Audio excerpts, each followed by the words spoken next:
Welcome to Nomad at Night, starring the one and only Nomad.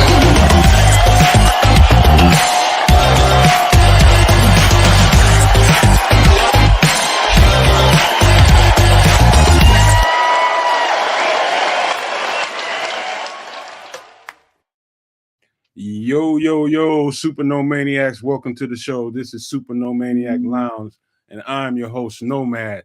Tonight with me, we got Coach Tripping. Not Tripping, Coach Tripping tonight, man. So we got the Canuck is going to be here. He's got some, I hope he don't mind me saying it, but he's got some personal stuff going on, and he's touch and go right now, but I'm sure he's going to be here. He let me know that yesterday or the day before. He'd be here. He might be running a little bit late, so Godspeed to my guy Kedz.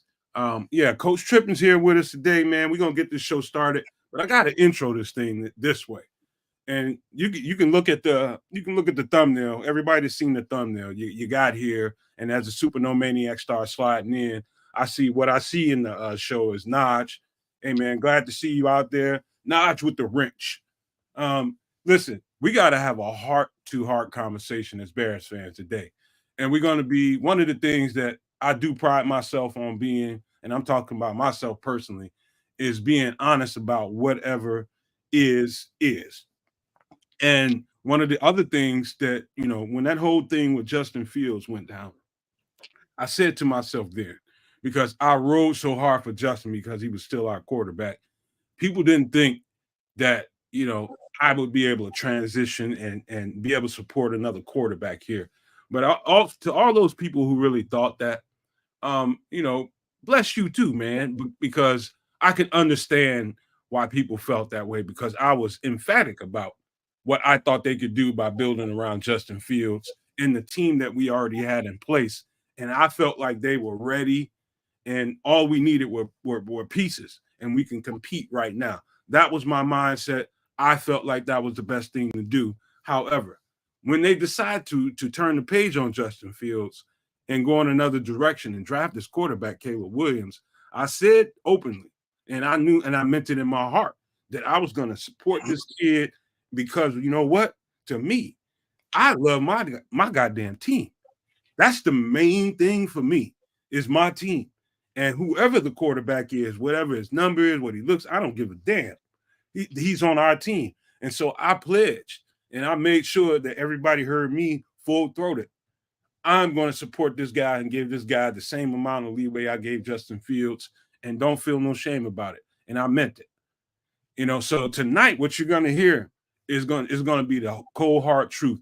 And as Bears fans, I think one thing special about this network is you got a bunch of truth tellers here. And sometimes the truth hurts. And tonight the truth might hurt a little bit, because the truth is Caleb Williams hasn't been what we expected him to be at this point in the season. Yes, he's a rookie. And we're not going to blame all of everything that went wrong with the Bears on Caleb Williams. No. But he's going to take some ownership on this show tonight, because I'm going to put it on him. We're going into week 9, and I expected this team to be a whole lot better with the pieces that we have, and we should be. Granted, the offensive line, and we'll talk about that, is in tatters. But the performance part of it is what we should be focusing on right now. Super Nomaniacs, we expected more, and we should have more. I know we're only 4-4, and there's 9 games to go, but we're in a tough spot. We're in a tough spot, Coach Tripping. And before I pass it to you, I just want to say thank you for being here, number one. But number two, on a general level, Coach Tripping, are you happy with what you got going on, or are you kind of like, all right, it's time to hit the emergency fire alarm right now? Where are you at with it?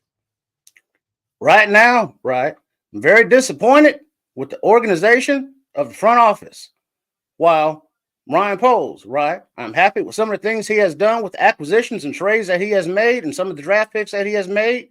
He has stuck his neck out for head coach Flus, which perplexes me. And now with the second offense coordinator, we know that they cannot pick offensive coordinators, as Luke Getty was recently fired by his new job at the Raiders, right? So I have no confidence in their ability to identify talent of the coaching kind. And with the recent debacles on the field, we see that emotionally, the team is unprepared to play. They have no direction or game plan to start with, and they are flat and listless. There have been comments coming from the room, right? I believe it was Coach Matt, right, who said that there's slacking going on in practice, which is totally antithetical to the hits principle, which is supposed to be the flus of shit, right? So I don't know what's going on, but the fish rots from the head down. And Flus needs to go, as we are wasting a year of our rookie quarterback's development. And now we will have to hire a new coordinator and have a new offense. Now, I have no doubt that Caleb Williams is intelligent enough to handle the transition, but as we waste another year of development, they will be looking for free agency, the Williams team. And instead of taking the haul and taking this quarterback and not developing the talent that we had in Justin Fields, right, and letting him just go, that was a goddamn waste. And that also saddens me. Hey, Canuck, hey, thank you for jumping on in, man. Hope everything is all good where you at. Listen, overall, man, I just wanted to say, so you saw the thumbnail, and the thumbnail says something is way off. And anybody that watched that last game, kids, I mean, you can go back as far. I didn't feel this kind of way when I saw the Hail Mary, kids. I felt technically that was a flaw. Technically, I mean, like in installing plays and different things like that, not using your timeouts and all that kind of stuff, technical stuff that you could manage, right? But what I saw in the Arizona game really alarmed me, and I know for a fact, and we're gonna get into some particulars during the show, that something is way off in that locker room. Because at the end of the day, kids, it starts and stops with those dudes in that locker room. No matter what team, no matter what sport, it's those motherfuckers in that locker room that make it go or make it stop. And something is off inside there. Do you feel the same, or am I on my own with that? I think you're bang on with that one. I said myself, basically the formula to losing the locker room is more or less what we've sort of seen transpire over the course of the last 2 weeks. That's the formula. He mixed it all together, stirred it, and administered it not only to the team but to the mass public, the fans, the media. Very visible to the upper brass. Right, they're looking, they're watching. I'm sure their impression is being felt. And I asked you this the other day. I'm really interested in knowing if punishment came from above or if it came from Flus. I'm interested. I'd like to know if Poles was involved in the punishment. That probably doesn't bode well for the respect level of Matt Eberflus behind the scenes. Oh, so like the boss told you to do it. Now you got to toe the company line. Just doesn't sound good for Mr. Hits principle. I don't know. So are we talking because we had a personal conversation. I don't know if we did it live on your show or if we didn't. I mentioned that I thought the decision to bench Tyreek Stevenson might have triggered something. And at the time, I remember you was like, I don't think it's that serious. But you gave it some thought, man. And on reflection, you felt different about it, man. So, go ahead. No. In direct response to what you're saying here, right? How you laid it out initially, I did not really think, I didn't think the Tyreek thing would be an additional problem in the locker room, as in administering the punishment to Tyreek, right? Like, I think that was an issue. I feel like I feel like that leadership team of guys, and remind me who they all are, but I believe it's Cole Kmet, DJ Moore, Caleb Williams, About 9 of them, I think. Caleb Williams. You said, yeah, Mercedes Lewis, Big Dog, Kevin Byard, Jalen Johnson. That sounds about right to me. Anybody else? I think that rounds it out, though. Oh, Okay, maybe Tremaine. Run it one more time. You said Caleb. Yep. DJ, Mercedes. Yep. Kevin Byard. Yep. Cole Kmet. Mm-hmm. Damn. Jalen Johnson was Coach Triplin, and I believe probably one of the linebackers. I'm assuming Tremaine. It could be Tremaine and TJ. I don't think everybody's on that leadership team, but I think there's probably a representative from that room. So it's one, like, to me, it's like one or the other. I can imagine Big Bill being in that room too.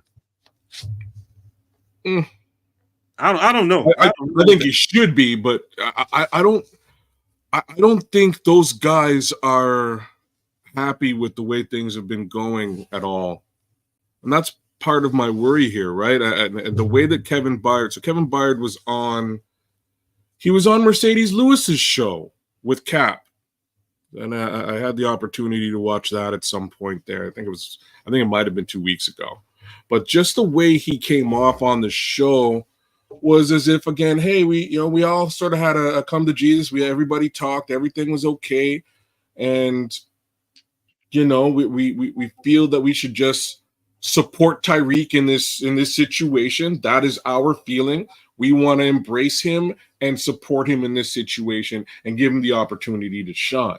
And that was more or less what he said, and Mercedes agreed with it in full. And then they punished him. Right? So this is days before the punishment. Again, a live show. So I have a feeling that a guy like Kevin Byard might have felt a bit of a way about that, and I'm not even going to say for a second that it affect Kevin Byard's play in Arizona, because I don't know if anyone else was playing, but Kevin Byard was actually out there playing football. Now there's certain folks that I can say, but he was definitely okay. Joseph Archer, what it do, Joe? He says Jalen Johnson, DJ Moore, Caleb Williams, Kevin Byard, Tremaine Edmonds, and TJ, Mercedes, and Cole Kmet. Okay, so both the linebackers are in there. Good call there, Nomad. But yeah, if I think he may have lost that core of guys, and if you lose the leadership team, you've lost the team. So when a guy like DJ comes out and says stuff like, I want to say no, that was damning, man. And listen, for all those who hasn't really been in a locker room per se, and don't really understand the dynamics of a locker room, it's a very it's a whole bunch of testosterone in there. Of course, you can imagine that, right, Coach Trippin? And it's also a very sensitive place too, because you develop this leadership group, right? And you put these guys together to be able to address, different things, the goings on of the team, the players, and all that kind of stuff going on. You put that in place to make sure that there's some strength there, and that all the guys in that locker room have somebody to go talk. Hey man, I don't like when Shane's calling this, man. This set right here is bad when he does this. Or when Flus keeps calling this third down, we got 3rd and 8, and he keeps calling this defense, man. We need somebody to go in there and voice our opinion, man. And so when you got that group that goes in there and says, hey, Flus, man, I'm getting, win from the guys, man. This, like, your 3rd down calling is a little, man, we got some problems with that. And that's the beautiful thing about it, Kedz and Coach. It's the fact that you can bring that in that room and come out of there with the results that you're looking for, right? And so what I think my accusation was, Kedz, that I think he did it ass backwards, talking about Flus. I suspect, now I don't know this for the truth, that they had their minds made up about what they were going to do with Tyreek Stevenson, talking about Flus. And instead of waiting until he got the reaction from his captains and his leaders, and reacting from that. He made that decision before he went in there and talked to the players, and that, I think from that, I believe that is the undoing. In my opinion, I believe that's what happened, man, because I can imagine that.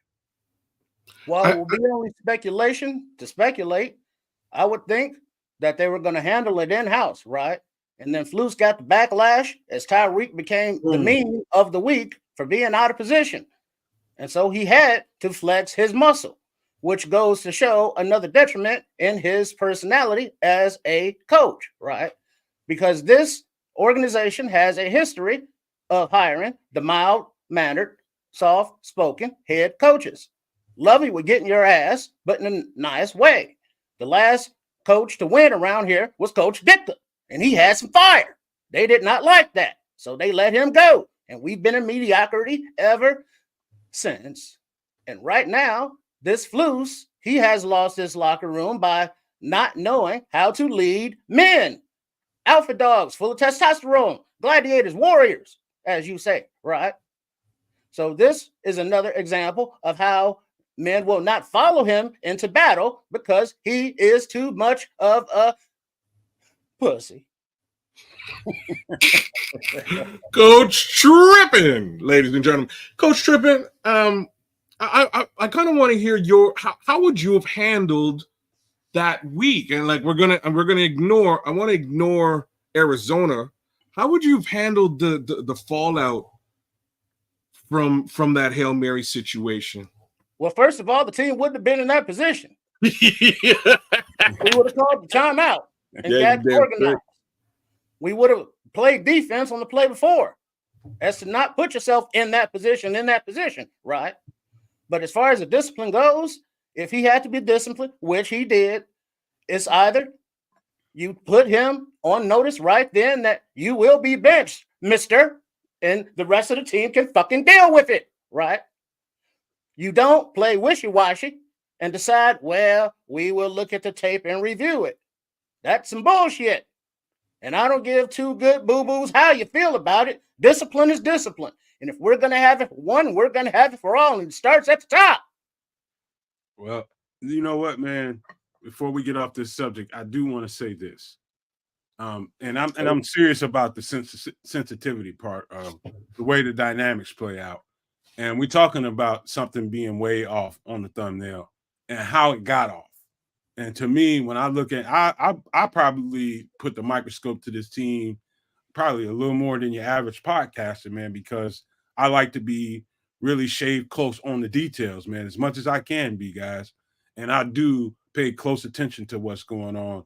And to me, just looking at it from a distance, sometimes you don't have to be right there on the scene to actually see what's actually going on. Well, and if anybody's been paying attention over the last few years, you look at Tressman, right? You look at Nagy, right? You look at Shoops, right? You look at, well, Coach Fox, he was in his latter years. He just didn't give a shit anymore. He was mailing it in.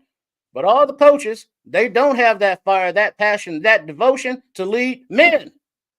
And they are not adaptable or self-aware enough to take criticism or being able to go out on the limb because they do not have that testicular fortitude, right?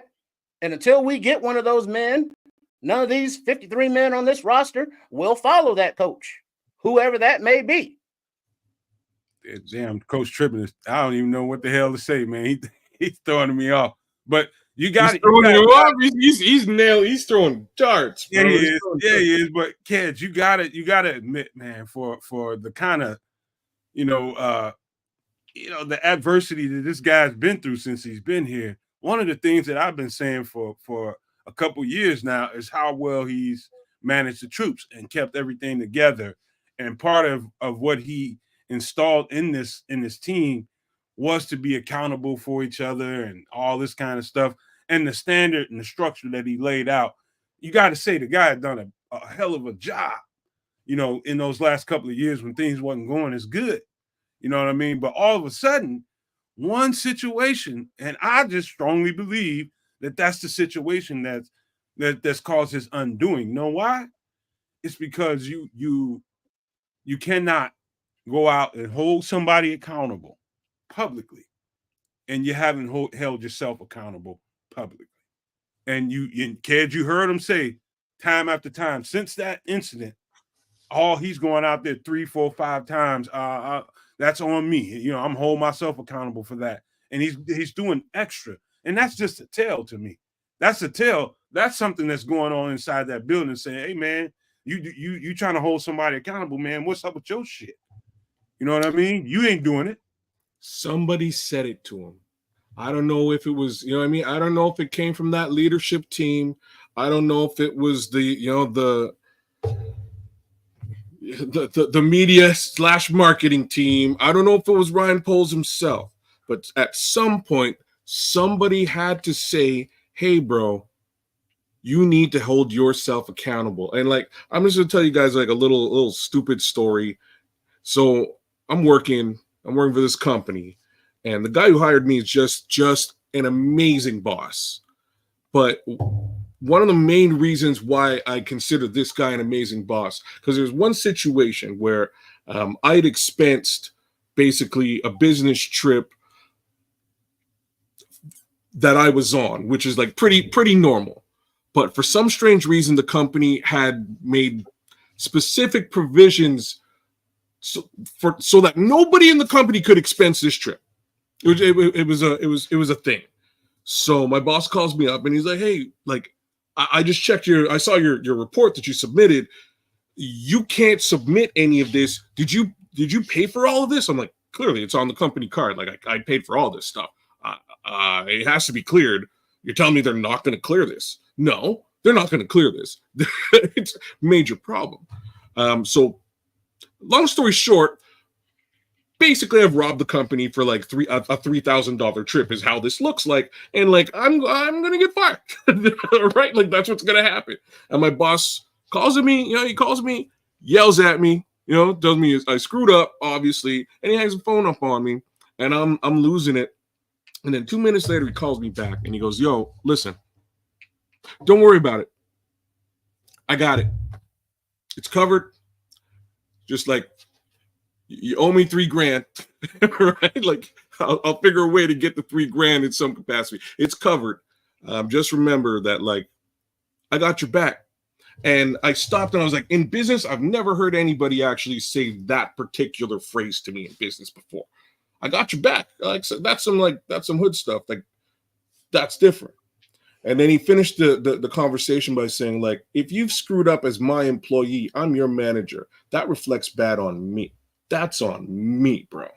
So instead of raising a major stink, I'm going to fix the problem and we will never talk about this again. And that was the end of the conversation. Awesome boss. Brad Freeman, big shout outs to you, Brad. Like, if you ever watch this down the road, big shout outs to you, Brad Freeman. In any event, that's what Flus sort of needed to do and needs to do to redeem himself. Flus needs to step in front of the bullet now. He should have stepped in front of the bullet at the end of that. Can he do it at this point? Do you think at this point the question? I don't know. At this point, the question is like, is he really stepping in front of the bullet, or is he just like trying to save face now? Well, and right now he's at the stage where he's only taking accountability because he got heat in the media for not taking accountability, and probably from the leadership team as well, right? Can you put the toothpaste back in the tube?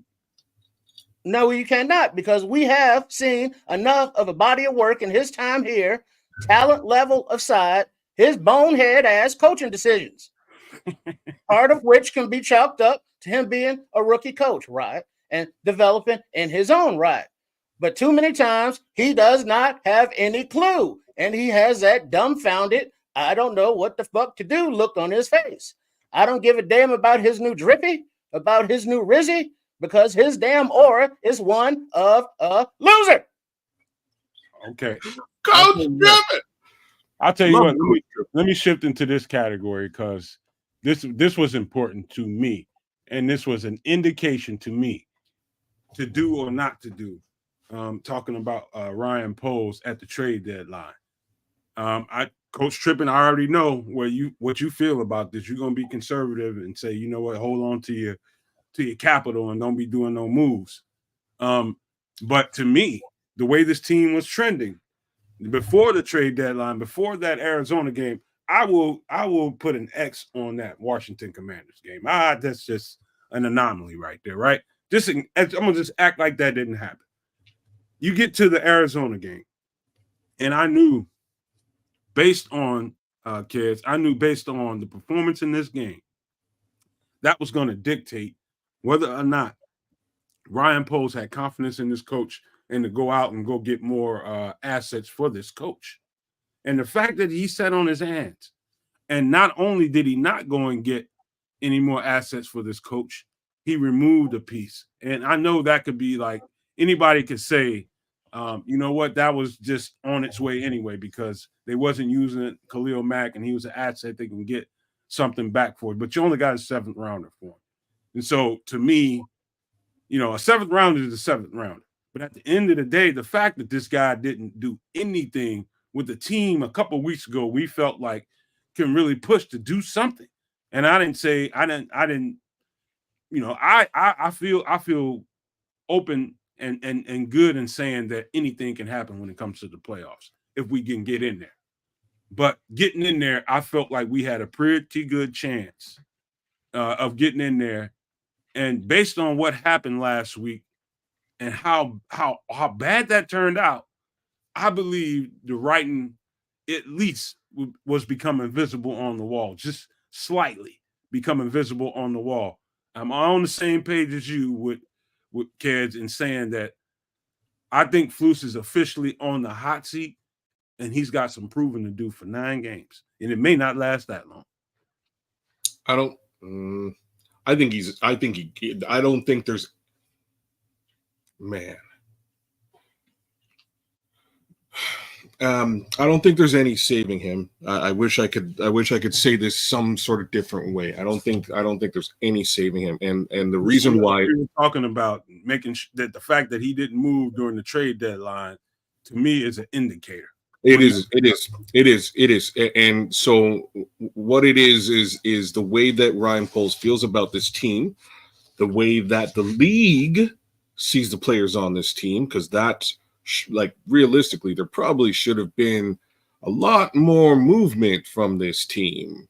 And I mean as sellers, mainly, not necessarily from in the buying department. There's other guys here that they could have sold and recouped some capital for that they didn't, mainly because, in my opinion, right now, especially like over the last 3 weeks, just the view of Chicago has completely skewed.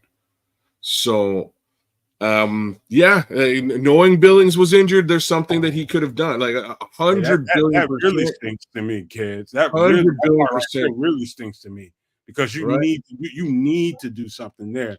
It was a weakness I said before the season started that we didn't have enough fat boys to begin with, and then one fat boy that you really need, and you didn't do anything to either to me, Kedz, either they're paving the way for this guy to get out of the building, or they just feel way too confident in the pieces that we have. One of the two. Oh well, there's no, come on now. Like if that is option B, it ain't. That's not an option because they're getting stomped right now. This is not a good situation right now. I'm just saying any additional help that you could have brought in on this team would be good. But he doesn't have the faith in the team right now. And let me just get back to the main problem here, because at some point the finger has to be pointed at Ryan Poles. And that's where things go sideways. That's why there was little to no action. I bet you the Khalil Herbert deal's been in place for a couple of weeks. I bet you. It's probably been in place for a while. Probably had trying to get the price up. And it never got up, and they ended up having to settle. And they settled for the 7, right? Oh, like we'll settle for the 7. So, hey, you know what, man? FFG. By the way, anybody that wants to look that up and look up And tell us the D tackles on the practice squad. I don't know who they have. I know they've been shuffling. We had Travis Bell. Cameron Chroma. Is he on the 50? Did he make the team? You wouldn't consider him a D tackle, not for that role. No. I'm talking like the guy we probably have sitting on the practice squad is probably Mallory. Did we get Travis Bell? I thought we grabbed Travis Bell. Had him and we dropped him again, man. We had him again. I think the guy that's sitting there, it might be Deshaun Mallory. But I'm not sure. FFG, if any one of you guys want to, Super Nomadians want to check that out, man. I don't think Deshaun Mallory's on the practice squad. I think he got signed by a team.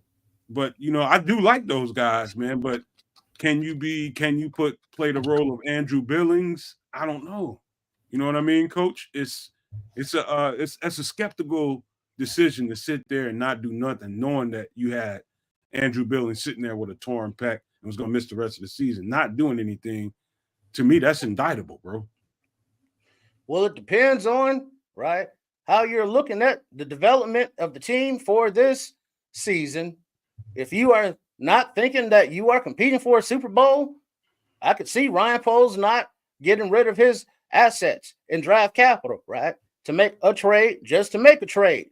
While Billings is a shame going down, there is enough of the youth coming up, whether it be on the practice squad in the name of Mallory or Bell, the favorite human being. But the hubris comes from the offensive line.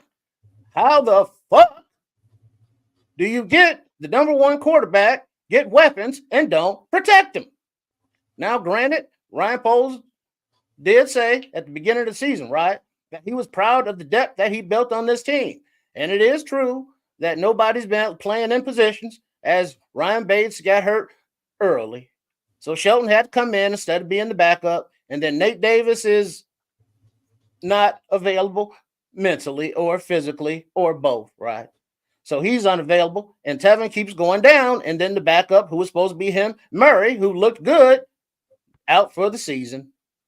So the hubris of not having the investment in that room makes me think that instead of making a trade, of which we look around the league, and the only thing getting traded were wide receivers for the most part, and defensive ends here and there. So it looks like the offensive line will need to be built through free agency or the draft. So other than defensive end, because as we see, if Montez Sweat is not on the field, there is no pressure regularly. So we need another beast stud, defensive end and offensive line. The rest can be later round picks. So in the long-term development of this team, it looks like he does have a plan that does not line up with the fans' expectations. Well, you know what, Coach? This is I pull up this graphic because I thought it was important to point it out. There's a guy or two that's not even on this graphic right here, and that's Kieran Amagaji at tackle. We're because Darnell Wright's got an MCL, and they're labeling it week to week, but I'm pretty sure he's not playing this week. Braxton Jones, they're saying I think they're leaving the window open for him to start, but it didn't sound like they were confident when I heard Flus talking about it today. And it looks like we're going to have to deal with Larry Borum again, who didn't look good last week at all. And this is what we're dealing with without like we talked about this at the beginning of the season, kids. We felt like Andrew Billings was going to be the key. Like that guy in the middle would be the key to whether or not this defense would be effective and really be able to put up the numbers that they put up last year. Not having him there. And of course, Jaquan Brisker, Lord, I'm just giving good vibes out to Jaquan, man. If you can hear me right now, trust me when I tell you, I'm sending you great vibes right now. And whatever is going on, it's been a month since he played football, 30 days or so.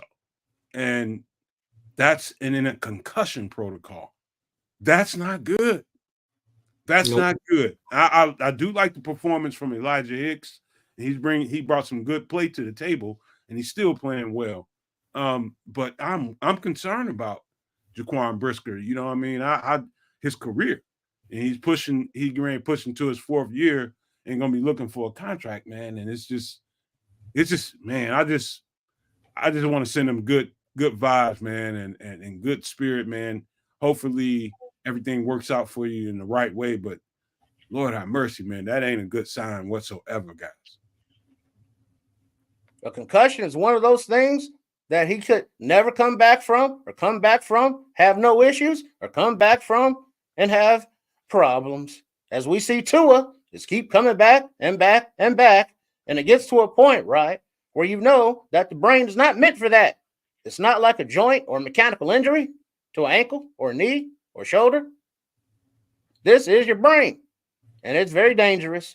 And personally, this is his second or third one. I'm not sure. At least multiple.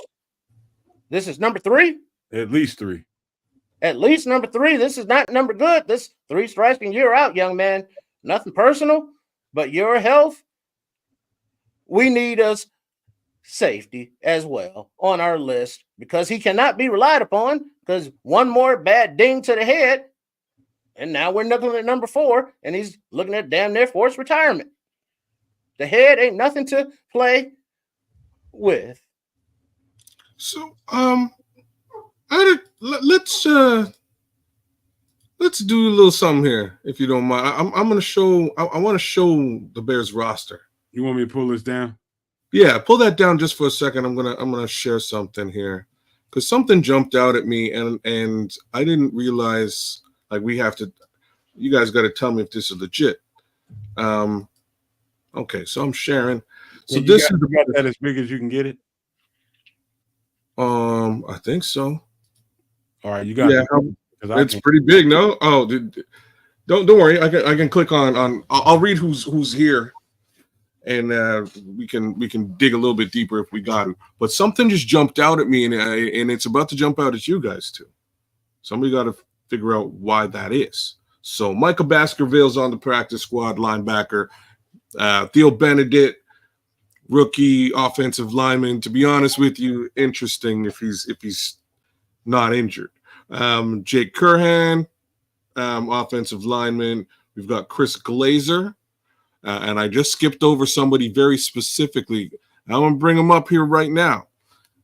Did we recently re-sign Darrington Evans? Not. We signed him. I believe earlier this afternoon or yesterday. Like I'm just gonna pat myself on the back, yo. I was just gonna do that though. Like, I straight up called that. You have been calling that for a few weeks too. I called that, and that's crazy talk. That was just I pulled a name out of a hat, and I was like, yo, you know who's out there? Darrington Evans is out there waiting for a contract. That's crazy. He's a journeyman back, man, and he has a good favor in this building for whatever reason. Barry Horowitz pat on the back. I gotta give myself a little Barry Horowitz. I saw that, man, couple 2-3 weeks ago, man. You said, yeah, that's crazy. I had no clue, but again, I was just looking at this practice squad to see if Travis Bell was on there. I also don't see Travis Bell. So as far as DL, go 2-3 weeks ago now. Okay, that makes sense. So we've got, as far as defensive line is concerned, we've got Jamry Chroma, we've got Deshaun Mallory, and we got Sam Roberts, who I believe is injured. Yeah, IR. All right, so that's what we got by way of practice squad at the for the defensive line. Not a lot of movement there. I like Deshaun Mallory clearly has to come up. You know what I can see happening, kids and coach? I can see one thing happening that makes more sense than anything else in the world to me. It's clear to me that Zach Pickens ain't big enough to really, really hold it down at that one spot or the zero tech spot. To me, that you got to slide Javon Dexter in that middle and give those 3 tech reps to Zach Pickens, give whoever else, you got Williams, you got I don't know if Coward's healthy or not. That's a good question for me. And you give DeMarcus Walker some of those snaps.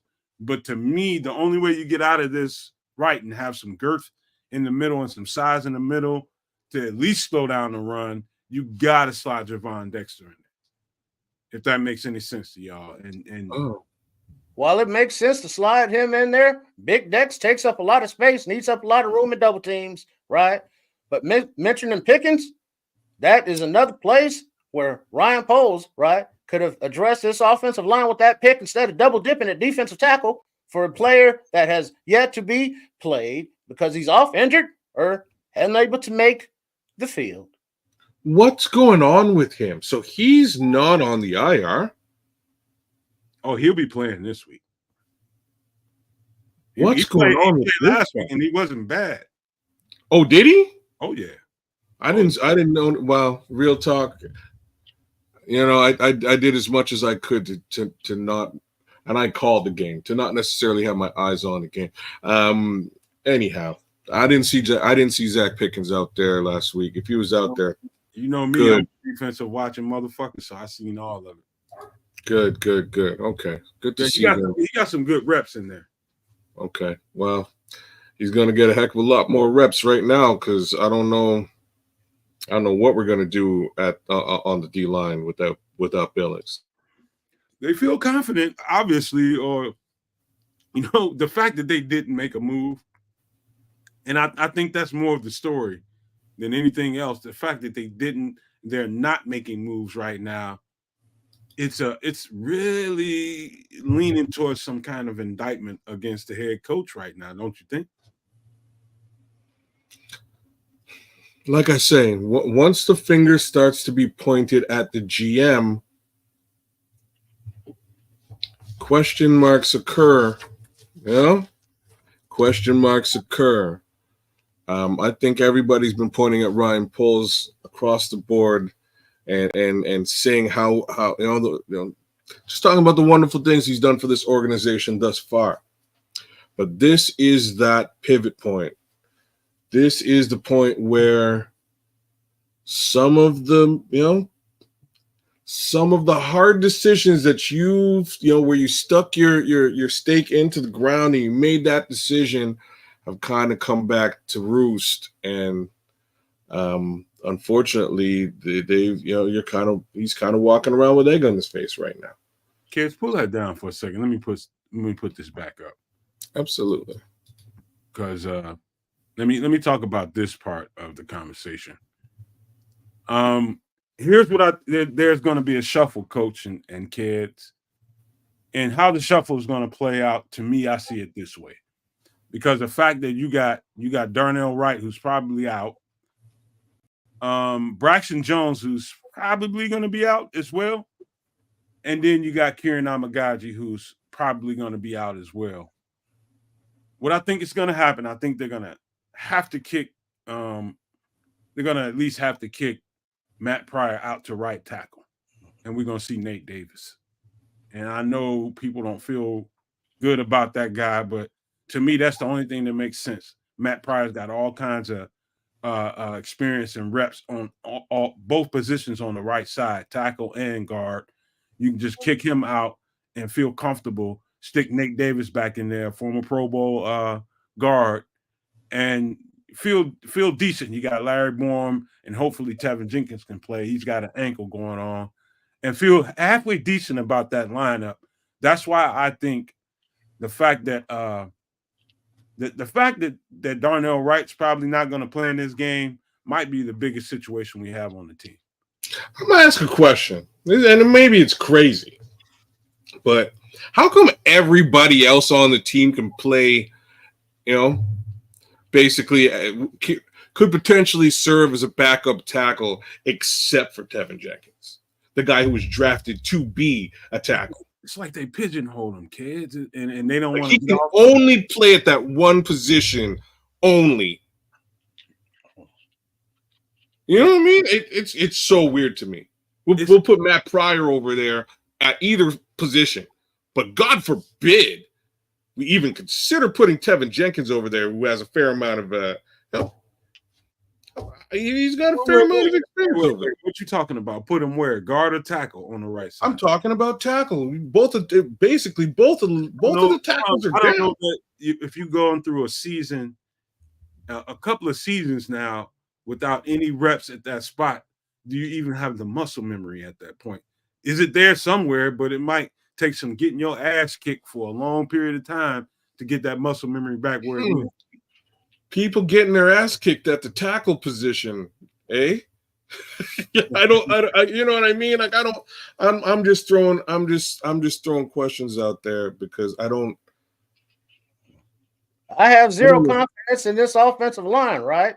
From the beginning of the season, when offensive coordinator Shane Waldron was supposed to be feeling out his roster, seeing what worked, what didn't work as we progressed into the goddamn season. Now we have a sieve at offensive line more so because of injuries and people playing out of position. Now the New England Patriots are the worst team in the goddamn NFL, right? And I could see them getting pressure on Caleb Williams because of the offensive route combinations and nobody getting goddamn open. Run some slants, run some running back screens, run the goddamn ball. But we got rid of our fullback, right? So that kind of derails that plan to line up and play power because there is no power on this ball on the offensive side because we have no good goddamn what the fuck they're good at because they're not good at anything.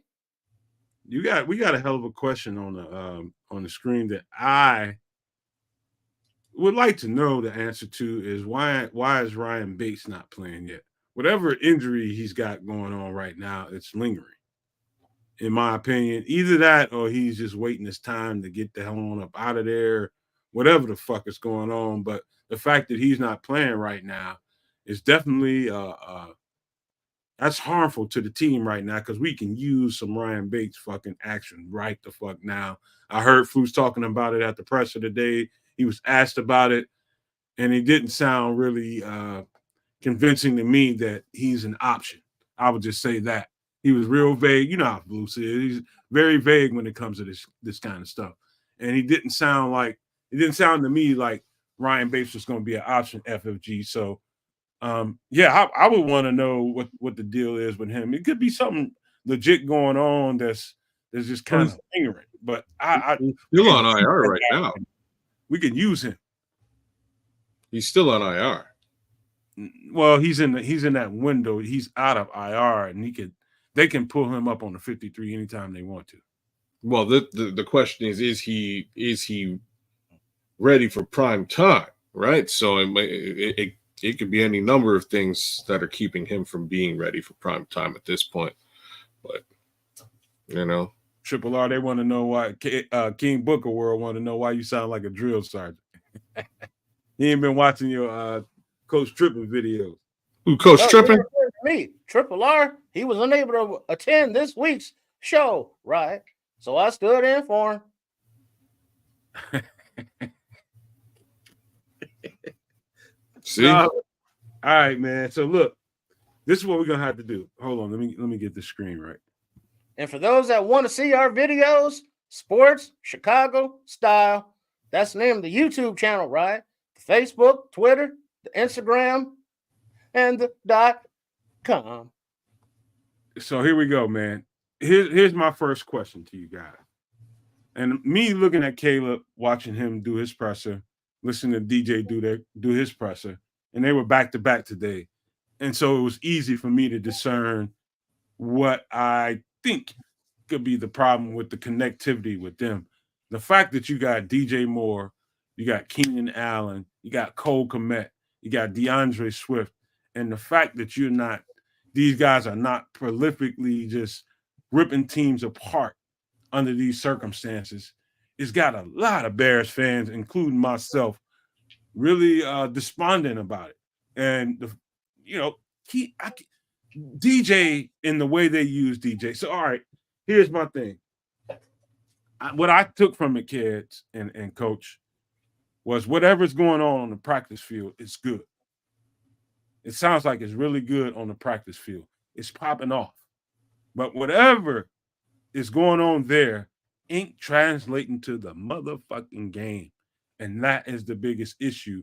And when you talk about DJ and his frustration, his behavior, why he's feeling the way he's feeling, it's because it's popping in practice. And for some reason, in the game, it ain't jumping off. And this is it's not very confident when the oldest head on the team, Mercedes Lewis, has more penalties than receptions. Yeah. And if the team is taking his lead as an example, lack of discipline. What you think about that, kid? The fact that things is popping in practice, and for whatever reason they can't get it to manifest on that field. Yeah, that's frustrating. You know, that's all that I'll say to that. And like, there's many clear disconnects here. I don't understand where Cole Kmet. You know, I know we're talking about DJ, but I don't know where Cole Kmet has gone in this offense. There's a lot of disconnect here, right? And I you know, if it's working at practice at the practice level, fantastic. The true frustration is just that it's not translating on Sunday, and that will bleed into the offense. You know, my thoughts are you know, I'm strangely a little bit less worried about DJ Moore. You know, I know he's been, you know, folks kind of feel that he's sort of wearing his heart on his sleeve and showing his feelings. I'm a little bit less fussed with him for a few reasons. Reason number one is he's signed. He ain't going anywhere. Number two, signed and traded now. Sure, but like the odds of that are low. If he gets signed and traded to somebody else, they will just go get another guy. You know, the money's sort of, it's a wash, right? So I'm less worried about DJ and his feelings about the situation, because there's other wide receivers, there's other targets. You know, again, Cole Kmet's out there, Rome Odunze's out there, and Rome's playing. Out of everybody, Rome's the only guy who's playing well. Rome's playing well. The question is why? Because he's getting a lot of man coverage. Sure. And again, you know, that's all the more reason to share the rock around, to spread the ball around the yard. And Caleb has been trying to do that. My problem is like just the who. He's been targeting the heck out of Keenan Allen, and it worked 1 week. Kids, that Cardinals game, that was supposed to be a big Keenan Allen game. I can tell by clearly they were targeting him. Yeah, they really went at Keenan Allen quite frequently in the game. He had all kinds of opportunities, and he was just like an inch short on all of them. It was a really bad showing for Keenan Allen, and to be frank, I've seen a lot of fan activity out there that's been somewhat along the lines of, hey, like, you know, you can get something for him. Scott. I don't see. Now, here's the thing, man. While we're talking about this, we're talking about connectivity with Caleb, Keenan, DJ, Cole Kmet, and the whole thing. Everything was built to be very, very, we were supposed to be very, very successful with that group coming into week 8, week 9 of the season. We gave this group, you know, several weeks to make sure that, you know, they work the kinks out. But here we are sitting week 8, week 9, and it's regressing. You know what I'm saying? And that's some depression shit right now, because we're at a point in the season where we got the injury bug piling up, especially on the offensive line, and it's a mixed match situation where they're gonna have to start juggling some pieces just to try to keep them clean. And Caleb's starting to get to a point where he's looking and thinking too much and not seeing the goddamn field, and we're having the same kind of problems we had with the former quarterback, and not having the proper offensive line, him not getting rid of the ball, and him getting the shit knocked out of him and tackled and having to run for his life. That's starting to look like some, that's like a nightmare or something, man. I don't know what the fuck to say about it, but I don't like it. And that is another indictment on the Ryan Poles. We look at the example from the Washington Commanders. They were able to hire a new coach, new offensive coordinator, get a rookie quarterback, and run what he used to run. Instead of Waldron running what Caleb Williams is used to running and be comfortable with, he's doing whatever it is he's doing that we still haven't quite figured out yet. He doesn't know how to pepper the ball around to get different receivers open. He doesn't allow the offense to get cohesion by running the ball or by getting comfortable in the play action or a screen game. He's just calling plays, right? Willy-nilly. And now with no offensive line to protect Caleb Williams, he can't get comfortable to scan to get a good throw. So when there are open receivers, they are missed, right? So there's nothing in this offense that has given anybody any confidence that Shane Waldron knows what the fuck he's doing as offensive coordinator. I'm gonna wait before I respond to that comment, Trips, because we're talking about Caleb. I got some choice thoughts about what I've seen on the All 22. But there's a few guys, and of course Velus is gone now because he muffed one punt, and that was the end of his career with Chicago. Just the one. Just that one. That's and all. Then you got guys like and you got to be wondering. You got guys like Tyler Scott that hasn't even seen the light of day. That's because we got Carter, and Carter's all world according to Shane Waldron and Matt Eberflus for the development of a person that we actually drafted in Tyler Scott as opposed to the goddamn free agent kick returner. You got that guy. You got Velus, and he's gone. You got Tyler Scott, who's still with us. Then you had Khalil Herbert, which had everybody scratching their head like, why in the fuck don't you use these guys? If you're going to have them up on the 53, why in the fuck don't you use them? Use them. That shit, to me, I'm just going to tell you, kids, it screams to me like there's a Lord and Savior on this team, and it's Coach Flus. And he makes a decision whether or not this dude gets folded into a game plan or not. And that's the shit right there. You got weapons out here that's not even getting opportunities. You got Tyler Scott, serious ass deep threat. Now, I got a problem with his hands. I got a problem with that. Just like everybody had a problem with Velus, I got a problem with his goddamn hands and his ability to catch the ball. But that's one thing. Still give him opportunities. Khalil Herbert, you don't really trade a Khalil Herbert if you're serious about your team and you're serious about doing something and making some noise. You keep that guy and you ride with him. And if he gets the free agent and he doesn't re-sign with the Bears, then you lost one. But to weaken your team right now, when you're in a weak spot, that kind of stuff right there sends all kinds of red flags off in my head, man. My antennas are up like a motherfucker. What the fuck is going on? You got guys and you're not applying them. Are you allowing this offensive coordinator to apply them? Like, I know for a fact that Shane Waldron would love to use Khalil Herbert and fucking Tyler Scott. Probably even Velus, but they wasn't allowed. Does that bother y'all, or is it just me being an ass about this whole thing? Coach Shippen, what do you think?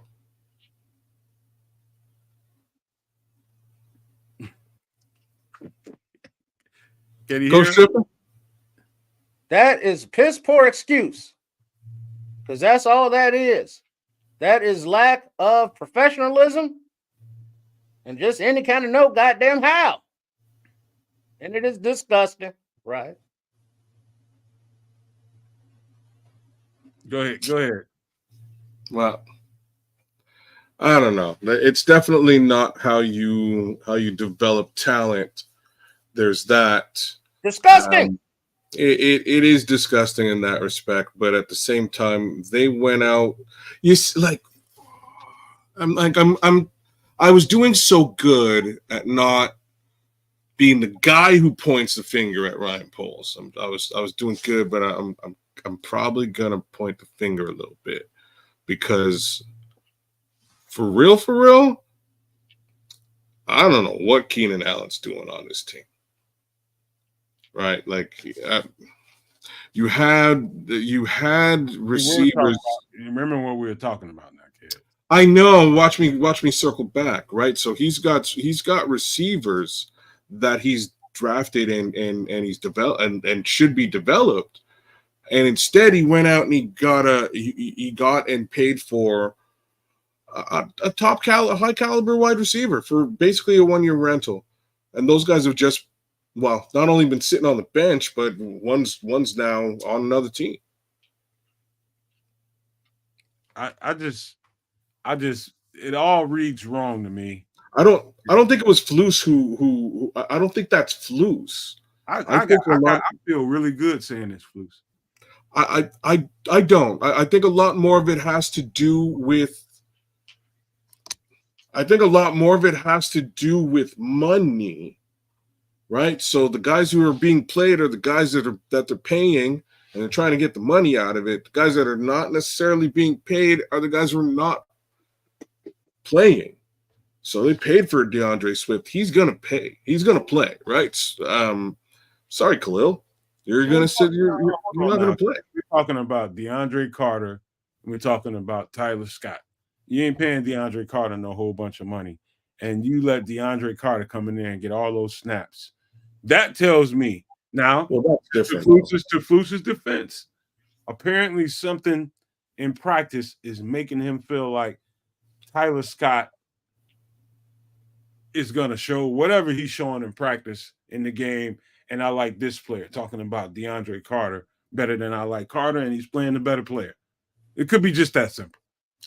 Well, I'm going to say that in the return / special teams game, I think DeAndre Carter has flashed a heck of a lot more than Tyler Scott has in the past. Over given the sample size we've had with Tyler Scott and given the sample size we've had with DeAndre Carter, I too would lean towards DeAndre Carter on the special teams side. In wide receiver capacity, I think I would lean on the on the player we're trying to develop as opposed to DeAndre Carter. That's just me. At the same time, maybe he ain't catching balls in practice. Maybe he's got butterfingers there too, and given the amount of run that they gave Velus, they really shouldn't do Tyler Scott like that. I'll just put that out there. He dropped the ball as much or as tight as. Don't do that now. He did. Come on now, man. I know you got. I was saying the kids. We ain't gonna go there, man. It's too much. He needs to work on his hands too. He takes too much of my airspace to go there right now. He made some key drops. You know what I'm saying? And he definitely needs to work on his hands. I assume that they have a little bit less trust in his hands in that respect. But I'm just going to say the amount of work that they put into the other guy, they shouldn't do Tyler Scott like that. Tyler Scott was a goddamn 4th round pick. If he can't get a few reps, what is going on here? Yeah. And seriously, he's only had a few reps, and he did make those 2 or 3 drops, but he's only had 3 or 4 reps. How do you develop him without getting him experience, right? Get him on the field, get him some easy catches, some slants, get him a slant and go, get him something where he can utilize his speed, but get him on the field. True. Let me slide back to the defense right quick, because me thinking that Andrew Billings and I'm going to just keep hammering on this because I believe that he's the cog that really kept the engine flowing. Somebody's going to have to really step up without Andrew Billings in there. And because they didn't make a move, and because now there could be, there could be somebody that steps up in his wake.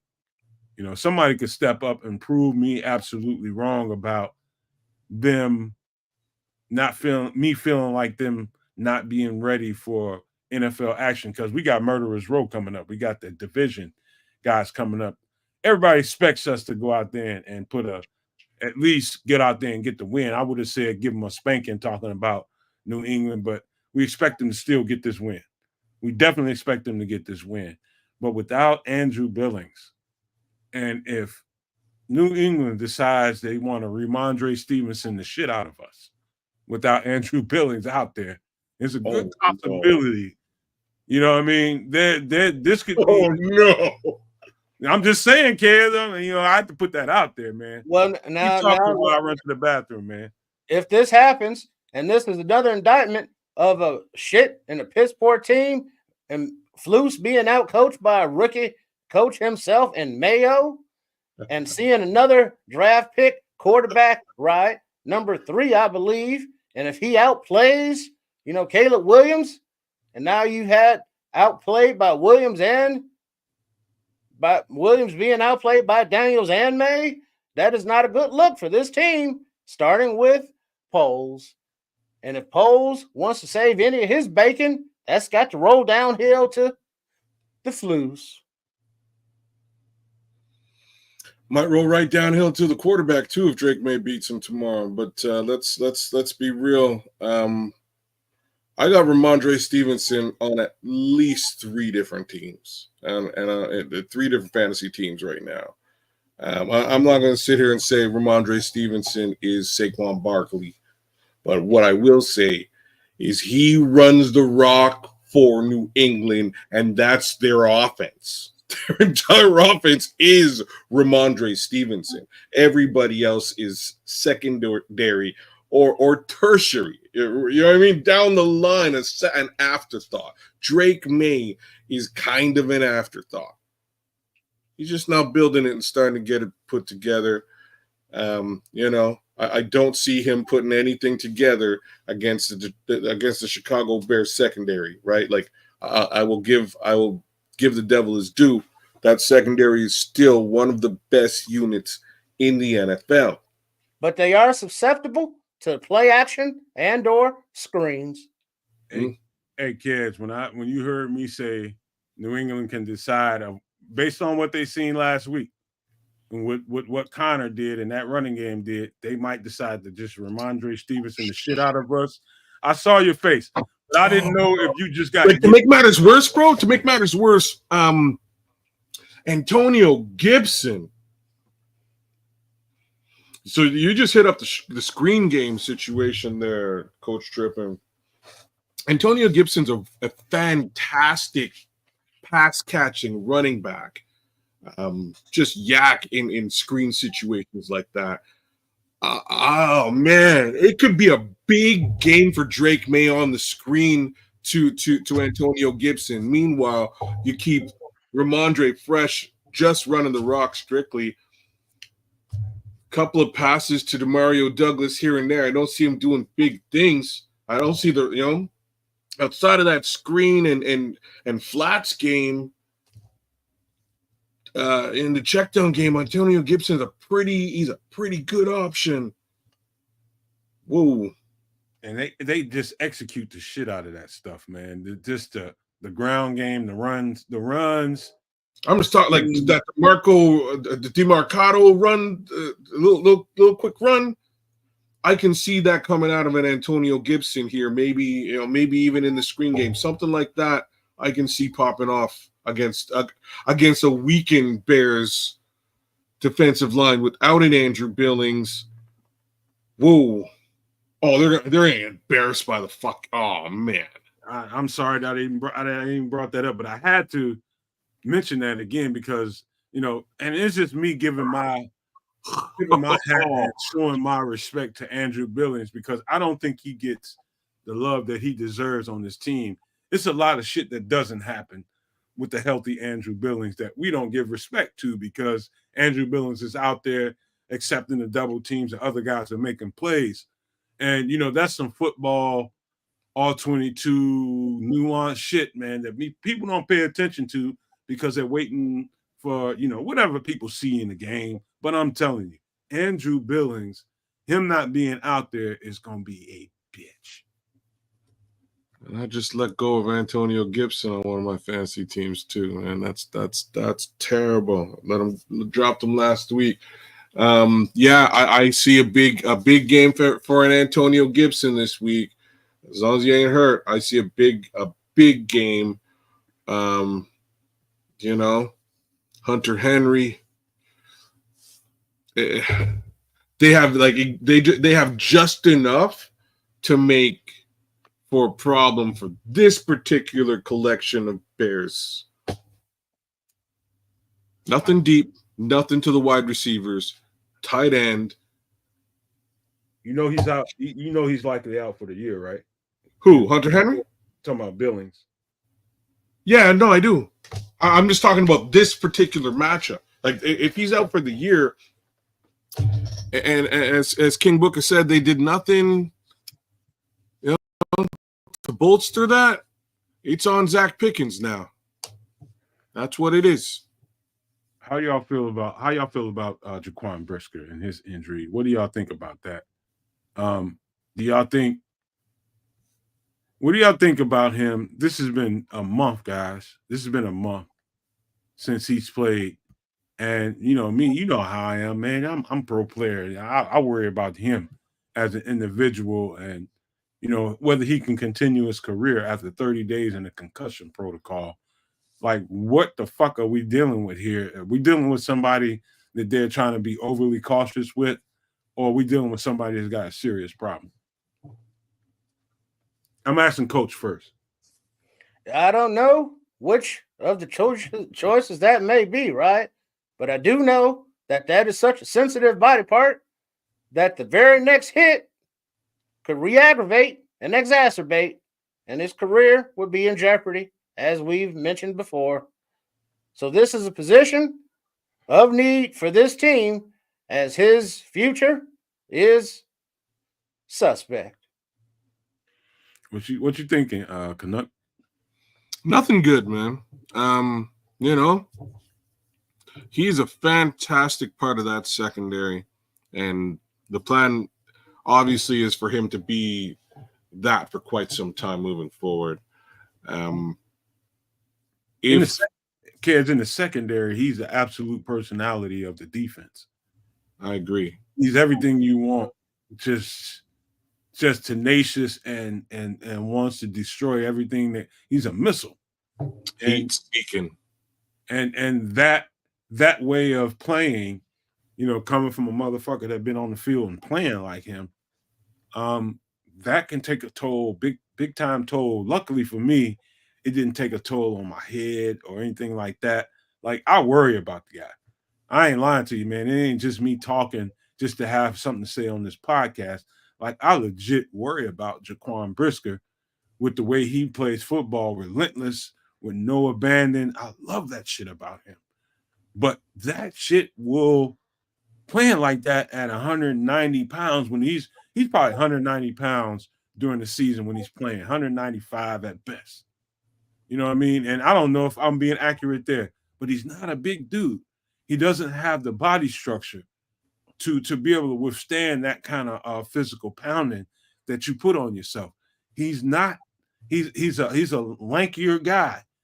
You know what I mean? He's not built to play the way that he plays at safety. You know what I mean? So, golly, I just wish I can reprogram Jaquan to not go for the vicious hit and just accept the tackle. That's the best way I can describe it. And that's the only way he's going to be able to rejuvenate his career, is just to reprogram his mind. And I'm talking to you, Jaquan, if you're listening. You got to reprogram your mind and work on form tackling instead of going for the knockout. That's the only way he's going to save himself. And I just want him to have a long career. And I just had to put that out there, guys. This is me and my feelings coming up. Well, his instinct is to play hard and put his nose in there and be that missile, right? That's what he knows. That's what he's used to. That's what's got him to the league. That's how he's going to play. He cannot train himself to be less aggressive because then he's second guessing and missing tackles, and now he's no good to anybody, right? It's all muscle memory, coach. You just gotta. There's those knockout shots that you just irresistible to want to take, and then there's those knockout shots you can go ahead and take that missile shot, or Well, you the thing is, with concussion, it doesn't them on the ground. That's the bad thing with concussion at his position, a strong safety between the run and the pass. He's always banging his head, so he's just in a very dangerous position to start with for re-injury. I just worry about him 10 years, 15 years from now, talking with a slur, and life quality of life is a little bit lower because, that's just the nature of the beast. Fellas, it's the nature of the beast. I got dudes that I know and love that I know they ain't right because of what they put their body through. You know what I mean? So that's the emotional part of what I'm talking about right now is real for me. You know what I mean? I've seen guys put it all on the line and come on the other side of it, still young men, and just not right. They're not the same people. And that's what happens, man. This is one of those games that while you're a young boy, you feel like you'll give everything. But when you get on the other side of it, there's probably a little regret there because you did too much. And that's the only thing I'm worried about with Jaquan. Yeah, I'm right there with you, man. I definitely feel for the kid. Like if it's been a 30-day situation and he's still feeling, the after effects of the concussion, that's not good. And I wouldn't wish that on anybody. That's not a good situation for him to be in, right? So whatever time he needs, allow him to take it. And if ultimately he needs to step away from the game, such as life, do what you must do. It's a definite. It's a devastating blow to the Chicago Bears team and organization, given their investment in him. But don't let that for a minute allow you to jeopardize your health and your longevity, Jaquan, right? It's all about you in that respect. And this is not, your health is not something that you should be putting on the line. Okay. Right. So I know for a fact that you and Coach at some point in your life looked at younger kids. You looked at younger Coach tripping, and you thought to yourself, what would more mature kids and more mature Coach tripping tell younger kids and Coach tripping? And that's just where I'm at.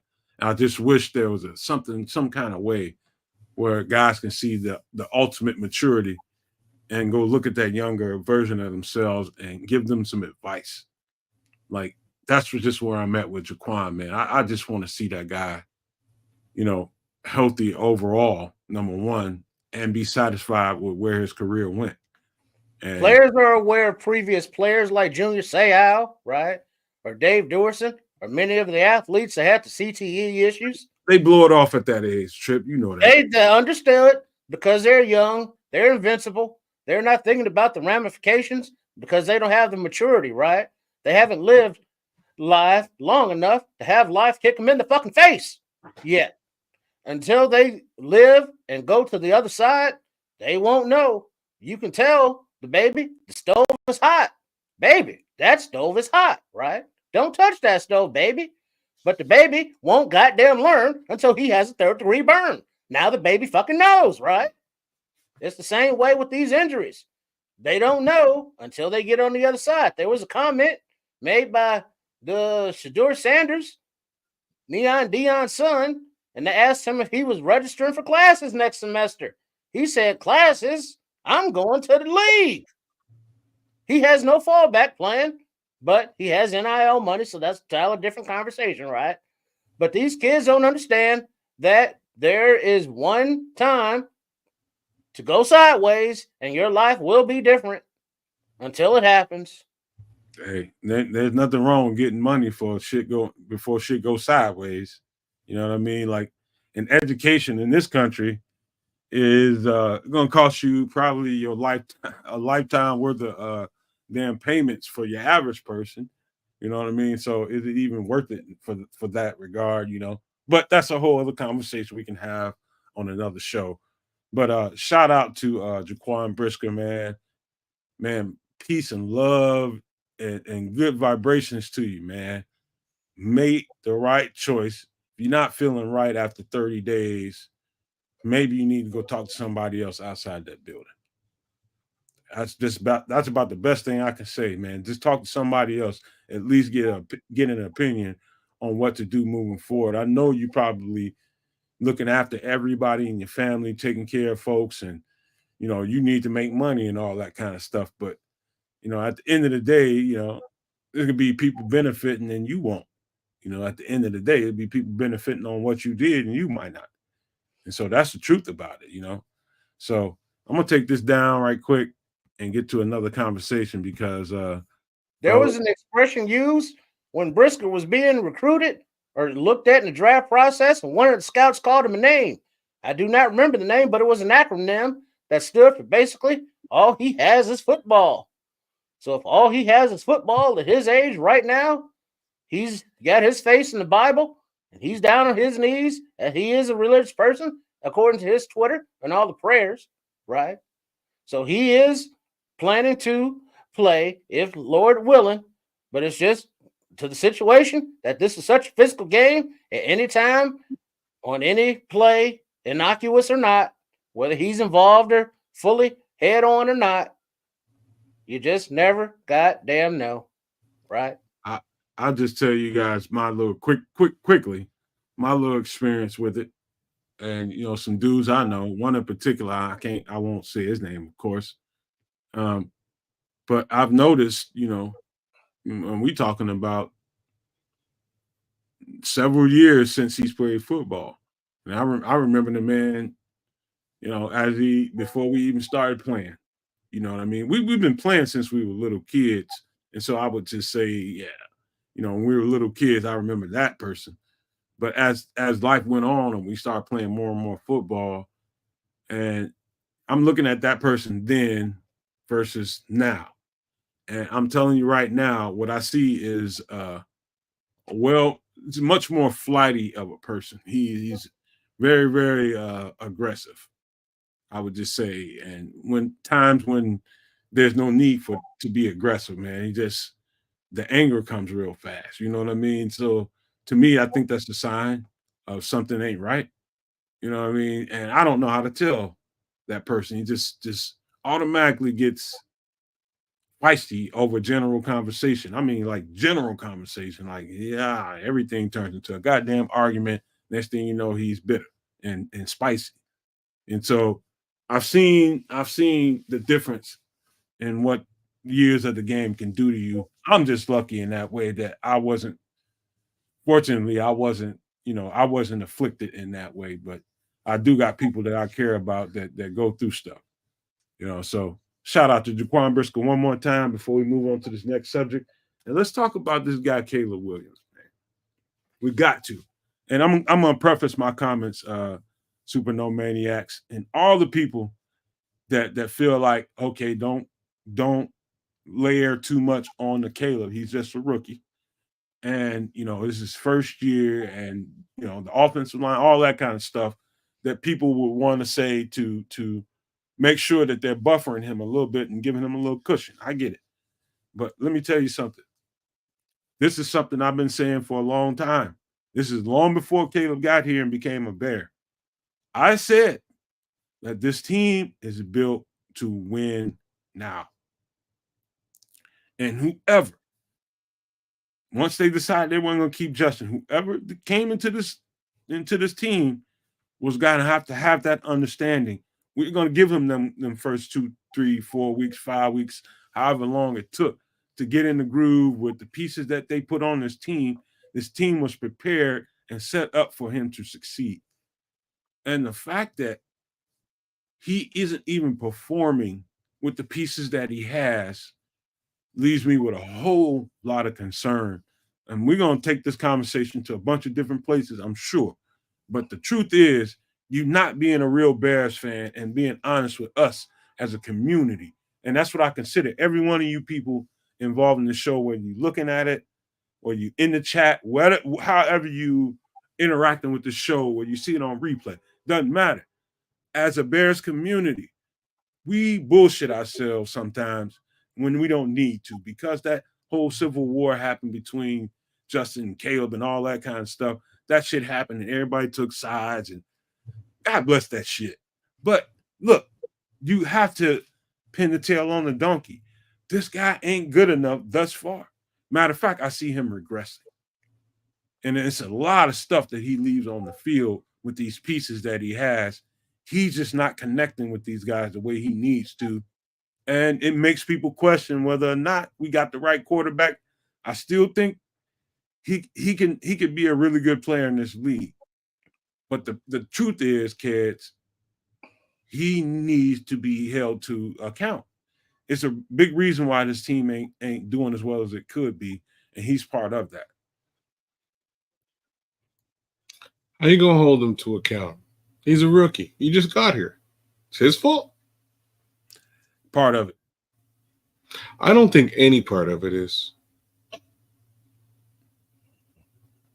All right. What you say, Coach? I would believe, right? He is a rookie, but I was promised generational for the ones that are professionals and do that thing, whether the label be earned or deserved or not. He was the one that said during the combine, my dick is so big, I don't have to do these damn tests because I'm going to come swinging in the NFL just like that. And now he's having issues and struggles. And it does look like he's regressing because he's not comfortable doing what the offense calls for. And that's a coaching issue. But then it's also a general manager issue, right? Because he's not protected and doesn't have time to scan the field. So that's two different levels. And on the third level, right, Ryan Poles did not even kick the tires on a Jaden Daniels or a May. He just took Williams, which is fine. But Williams now has put himself in a position, Ryan Poles and Flus and Waldron have all put him in the position that we have to win because of the quarterback and not with the quarterback, because of what we could have taken in the hall instead of him to build this team out in more positions and more rooms, which we see that we need now, right? So there is weight on him, and it is unconcerning when he does not hit receivers in stride, right? There was that toss to Dunze, and he threw it to the wrong side. Throw it to the right side in time, that's a touchdown.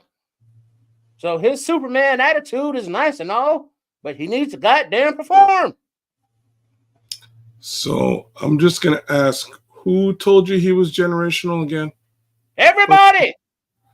But is that his fault, or is it the fault of like the guy who brought him in? Well, the label is not his fault, but everything that he is responsible for is. I got a question. And either one of y'all can answer first. It doesn't matter to me. Okay. I believe I would just imagine both of y'all feel good about his talents. Him gelling with, or not gelling with the pieces that he has, is that starting to concern you guys? It is concerning to me because I realize that he has no love lost for this team. And as soon as he can be out of here, he will be. And that will be a loss for the franchise. Then it's also concerning that the offensive coordinator or the quarterback's coach cannot speak in a language that makes him comfortable, that makes everybody on the same page. That is a coaching issue, which goes back upstairs. So his talent is still untapped, undeveloped, like many quarterbacks in this organization, right? because he hasn't had the support necessary that we thought that he would have. What say you, kids? I say all the same things that he says 100%. You nailed it, Coach Tripper. Right. I don't overall here. I don't hold. I reserve the right not to hold the kid accountable this season. It's literally that simple for me. I'm not trying to force anybody to hold. I know. I'm just explaining my position out loud for the world to hear it. Like I'm you know how critical I normally am across the board, but for the kid, I'm a little bit less. I'm going to be a little bit less critical this time around, and I'm going to tell you why. Because he didn't bring himself here, right? He didn't magically appear. Somebody brought him here. And if there's any level of criticism to be had, that finger has to be pointed a little bit further up the string. All right. Let me ask. I'm going to ask a simple question. And when you guys answer the simple yes or no, trust me, I'm coming right back around to you guys to give any kind of detail that y'all want to. All right. Kedz, I'm going to start with you. Is Caleb seeing the field? Just say yes or no. I think he is. Okay. What say you, Trip? I think he's seeing it, but he's not reacting to it pre-hand. He's waiting to see it. Okay. Second question is, do you think some of the inconsistencies of him being on target is helping to create a rift? Now, think about DJ. Think about what I thought was a drop, a purpose drop by Keenan Allen. Do you think his inconsistencies are helping to create some of the rift that's going on the offense?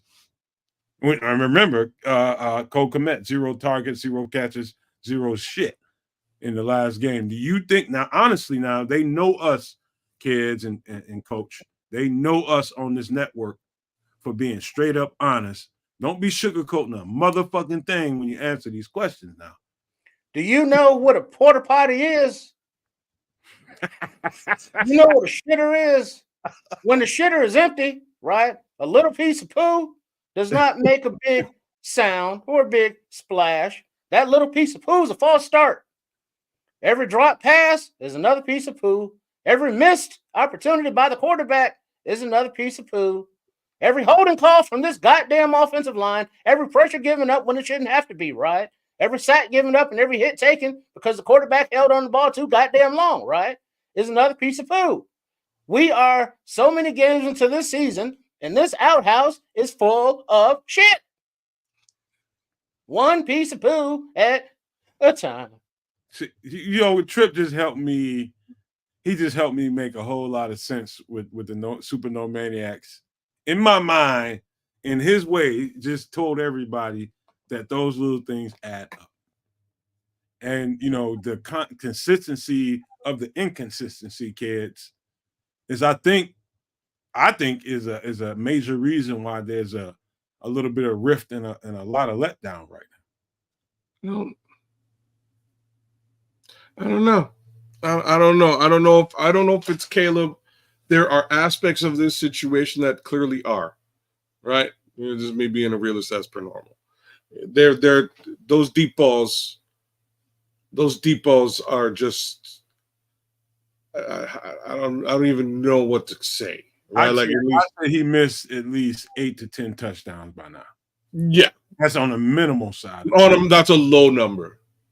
That's a low number. There's been some wide open situations, and he's just been inaccurate, right? Like there's a bunch of those, and I expected those to happen, right? I expect that to go down. The plan, geez Louise, the plan was supposed to be that you run the football frequently and take pressure off of the quarterback. This way, he doesn't have to play hero ball. I don't know what happened. So we kind of refused to run the ball when we realized that DeAndre Swift is not necessarily gashing folks out there every week. We don't want to run Roshan north and south at all. And we don't want to run Khalil Herbert. Fuck it, let's trade him. It's just the weirdest situation to me because anyone can see what you're supposed to do. How they're not doing it, I kind of can't blame. I can't blame the quarterback for that. All I can say is if you're asking him to throw the ball between 25 to 50 times a game.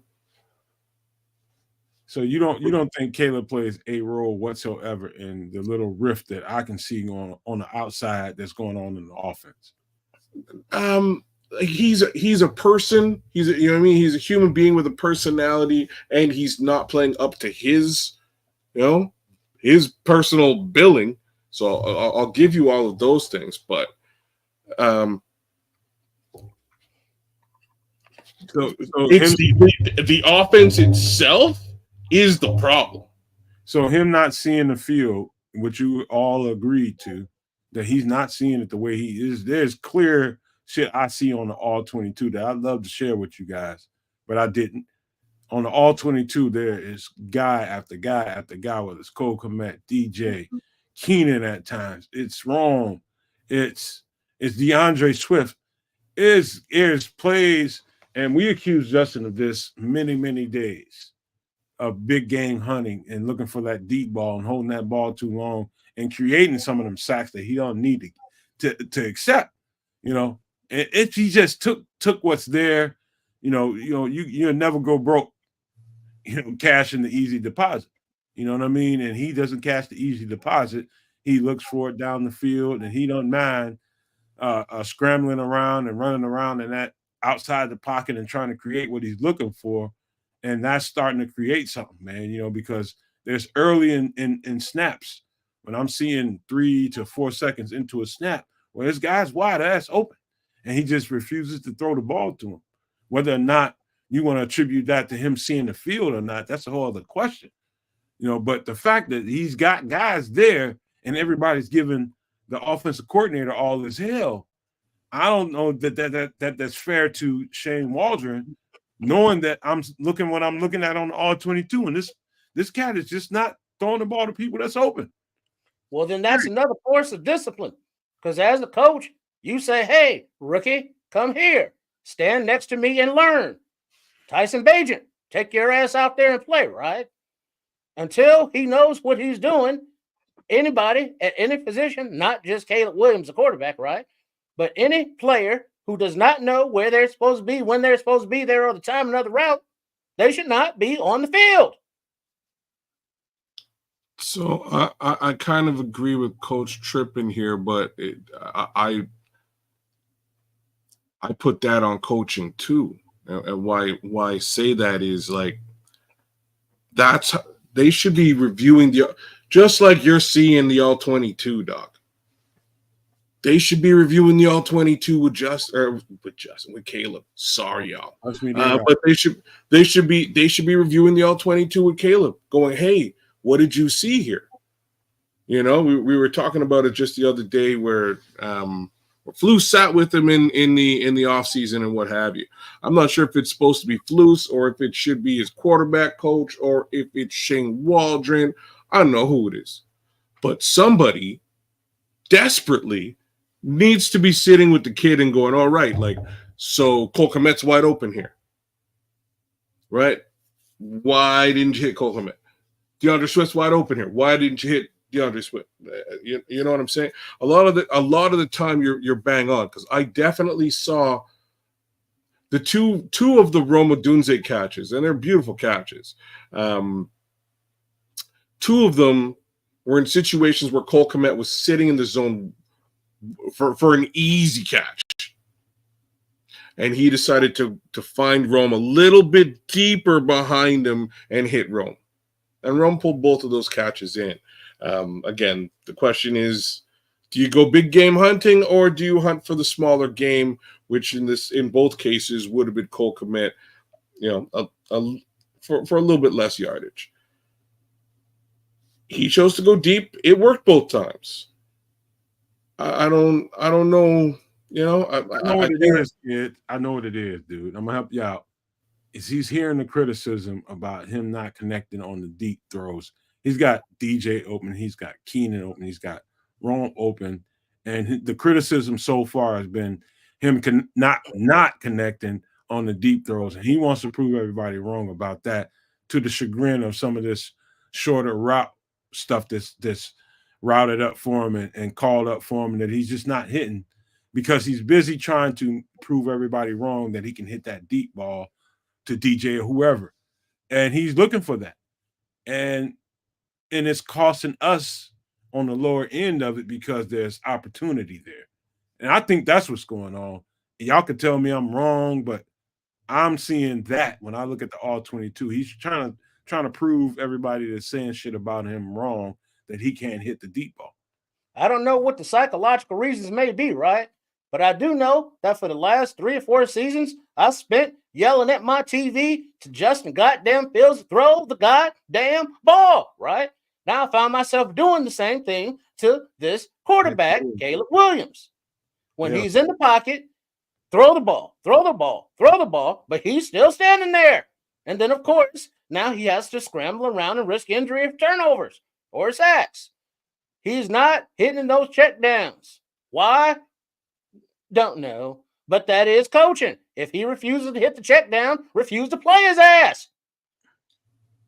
Yeah. No, he's not. It's not even.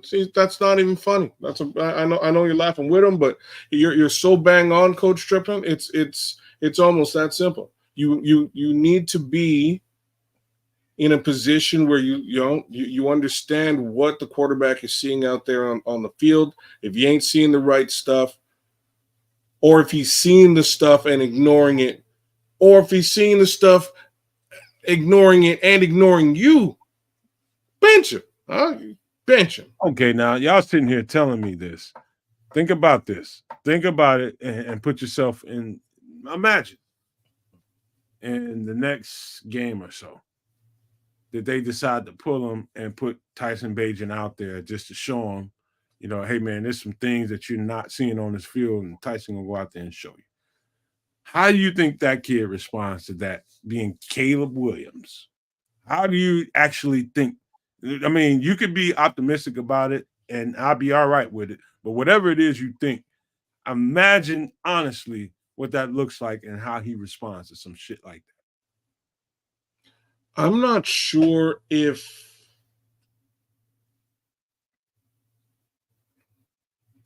that matters. It might not, but how do you think how do you think he responds? I'm just trying to get an honest answer out of you, just straight up. It really all depends on where things really are. Again, if it's a situation where, hey, Caleb, let's sit down and watch this all 22. All right, you missed all these open passes. Why? Cool. And he's basically just continued to do it for the last few weeks on end. After having repeated meetings with the kid, I don't give a rat's. I don't care. Bench him, but it has to be by way of progressing through coaching. That should be a weekly meeting. They should be seeing this on a weekly basis, because realistically, there's at least 3 games where Cole Kmet gets 0 targets. At least 3. Right? So, considering that, there should be some evidence here. There's a track record. We should be able to see what you're missing and what you're seeing. And if it isn't computing with what we're asking you to do on a weekly basis, it's you only play because we let you play. Let somebody else will be a punitive punishment. It will be a learning opportunity. Yes. It will be an opportunity for an attitude adjustment. And if his attitude is one that he couldn't understand that and learn from it coming out the other side, he has the wrong goddamn attitude to be a starting quarterback. Billion%. Billion%. Might sound a little bit harsh, but it's I know this is sort of the Bryce Young situation right now, right? Like that's more or less what Bryce Young been going through. I've seen him come back, grab the ball, and actually play quite well last little bit. Maybe that's the story for Caleb Williams. Again, I don't know if it's a situation where he is potentially ignoring what they're asking him to do. Maybe they've given him too much autonomy to change things and do whatever he sees fit. I don't know. So what I'm hearing from you guys is, and totally all right with me. What I'm hearing from you guys is, if you don't see what you're looking for, if you're not seeing coaching wise exactly where he needs to be with that ball when his feet set and he's gone through his progressions, if he doesn't put that ball where it needs to be, then it's time to pull him. Let's just say in the first half and show him. Whoa, I'm saying something a little bit different than that. I'm saying this should be an ongoing progression of coaching. There should be a weekly evaluation of how your quarterback is doing week on week. What did you see? Does what you saw in this game jive with what we were trying to do to win the game? No? Cool. Here's what we were trying to do to win the game. One more time. We're moving on to next week. Here's what we're trying to do to win this game. What did you see? What did you do? Rinse, wash, repeat. Every week is what one would call an agile scrum. Like that's how this thing should be managed. Scrum management, black belt that out, and you manage it every single week as a sprint and make sure your quarterback is in tow and is in lockstep with what you're trying to do. If he's not, if he's bucking the system, if he's flying off the handle doing his own stuff, these are all super red flags. And you probably do want to pull the reins, tighten the reins a little bit. You gave him free autonomy. You gave him the ability to start. You might want to pull the reins back and go, hey, bud, sit down. We're going to let Tyson Bagent start. He will do what we ask him to do. He's going to go out there and do that, and we're going to see if it works or not. Oh, it works? Yikes, that doesn't look good on you. But what looks great on you is your ability to process that and learn from it. What say you, Coach? Exactly. You don't use a benching from one of your players just willy-nilly. It has to be earned by that player, by them not making plays on the field when it's what you do in practice. You have them sit down. You have them learn. You have them swallow their pride, understand that it's not personal, that it's not a detrimental cause to their profession or their career. It's just, we need you to learn how to do this shit, young man. And when they do it, then it will be back on the field. But that also adds to the little pieces of poopy that go into the outhouse if the quarterback is not on time with the pass, with receivers wanting it, or if it's a bad pass. Well, let me say this to the Super Nomaniacs, everybody that's, thank you for being here. And the show ain't over yet. I just wanted to mention to you guys, everybody that's contributing to the show, that's in the chat live, and anybody that's watching it on replay. Anything that you heard during the show, whether you agree with it, disagree with it, or you want something you want to add to it, that's what the hell the comment section is about after the show. After you like the show and subscribe to the channel, if you heard something here that you really, really approve of or didn't approve of it, and you just like the content, just look out for us, man. We can use your help because we very, very short of 2,000, and we like to hurry up and get there, man, just so we can hit that milestone. So please help us out there. I would really appreciate you, and I know I speak for everybody when I say that, but use the comment section and speak up and say exactly what you think based on some of these conversations that we have. Point out the fact that, hey, you know what? When Kedz said that, you know, that he thought that, who was that running back you said that we ought to pick up? Darrington Evans. I remember that show, man. I thought that was a good idea then. You know, just talk to us, man. Holler at us in the comment section. I know I replied to it, and I'm making sure hopefully everybody replies to the show. But yeah, holler at us in the comment section.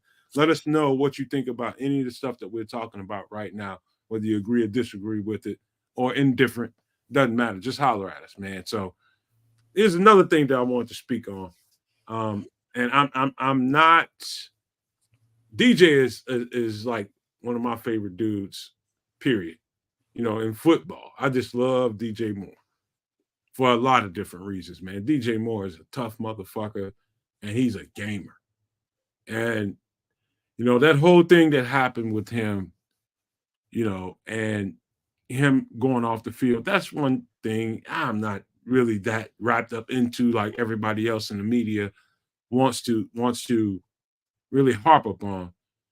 But there was a question that was asked to him, fellas, and he was asked a direct question on whether or not he felt like Flus was on the hot seat. And his direct response to it was, I want to say no. Did you think, honestly, how about this?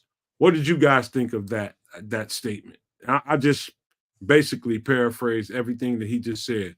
Do you think Flus is on the hot seat? DJ said, I want to say no. What did you guys, starting with Kedz, what did you think of that?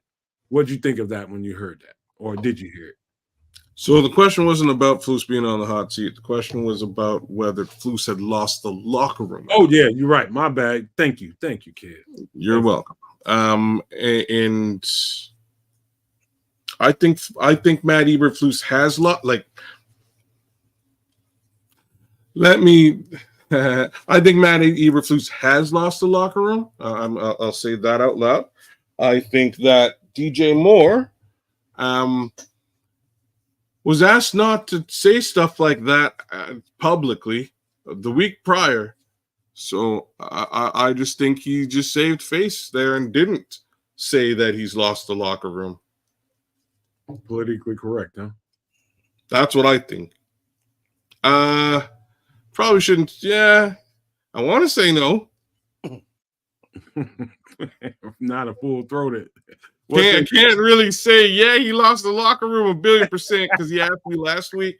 Last week he said, no, don't go saying stuff to people out there in public. So, yeah. DJ has fun out there. He has fun out there, and sometimes I could see where some shit can come out the wrong way. I get it. But all right, so you feeling like yeah, he did the best I feel like he did the best he could, but what say you, Coach? DJ seems like a player, right? Who wears his heart on his sleeve, reacts in the motion of the moment, and he's very expressive with his face, so you can basically see what he's doing or thinking, which is fine. But he's also truthful, and he's also a mature player, right, in this league. So he knows how to answer questions.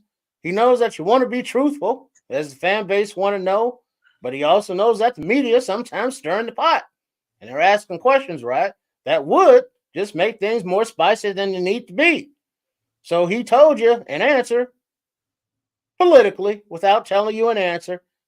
His disappointment in this head coach is very palpable, as it is with the rest of the players on this team, by their reaction and readiness to play on game days and how they look on plays and the discipline they're involved. DJ is telling the truth. He didn't bring it up. He was asked, but I believe he's telling the truth that Flus has lost this locker room, right? And you know what? This is my take on it. I'm not probably even paper thin off of what Coach Trippin just said. I mean, the separation could be no tighter because I believe that you get to a point where you're in that locker room and you're going through all this rigmarole of practice and working out and doing stuff after practice and the whole shit that comes with football. You're going through all this kind of stuff. And DJ's one of them happy-go-lucky guys, man, that like to just bullshit around, making millions and millions of dollars doing it. But you can't, like I hear people all the time. I've never been to one of those Bears practices. Word up. I've never been to one of those Bears practices since he's been a Bear. I've never seen him practice, but from all I've ever heard was DJ goes when he's out there. And, when game time comes, he goes too. there's something amiss when it comes to game time. And I think everything that we've been talking about prior to my statements now lead to what I'm about to say right now, which is there's something amiss when it comes to practice and it comes to games. And it looks really good. It feels really good. And everything is right in practice. But when it comes to the game, for whatever reason, Caleb Williams is not the same quarterback in the game that he is in practice. And I'm starting to see, watching this guy play, talking about DJ, that he realizes that. Like when it gets to live action, it turns into something else, and he's not on point. And I'm just speaking, trying to be DJ's third eye right now. And I'm saying for DJ is like, that's getting old. I'm out here running all these routes, getting open and giving opportunities, and this motherfucker ain't even looking over here right now. And so what does that lead to? You're gonna start seeing some shit on film that you prefer not to see from DJ Moore. He's starting to run half-ass routes. He's starting to get a little lackadaisical in his approach to it. And, a little criticism to DJ, if you're listening, straighten that shit out, man. Run that shit like you were running in practice each and every time, whether or not that ball gets to you or not. And when it gets to you, do what you got to do. But don't let it get shown. Don't let it get seen on film that it doesn't look like you're giving everything you got, because, people like me got to sit up there and try to defend it. And I love you, DJ, straight up. Yeah, but that's what I see on film. It's just he's getting a little bit tired, and his body language is starting to show up on film. And that's not a good look. And that's just me being critical to DJ. He's just getting a little bit fed up with.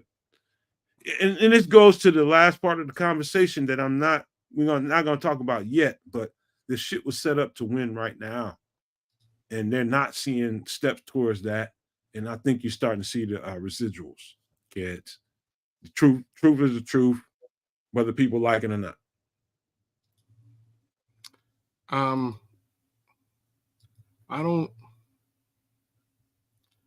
don't know if DJ Moore is at fault, like you're sort of saying. I just say he was at fault. I know you didn't say that, but you kind of mapped out a case. I see him bullshitting sometimes. You kind of mapped out a case. I was actually. Kedz froze up for a second. Watch him come back in like 5, 4. Actually, just about to jump in. Go ahead, Kedz. We got you now. That's for my internet carrier. In any event, yeah. So I don't know if he's as at fault in all this as we're saying. I was trying to look at the target share between the 3 wide receivers, really see who's getting it. Let's just call last week the Keenan Allen game. That never was, but it might also have to do with a stark drop in target share for him. I'm not sure if DJ Moore is really getting targeted as much as one might think. I think it's how he's getting targeted is starting to really get at his ass right now. It's the shit that they're calling, getting him hitting his back, getting him just blown up, trying to receive screenplays. And he doesn't want to be doing all that. That's like that's probably giving him flashbacks of last year and the shit Luke Getsy was calling.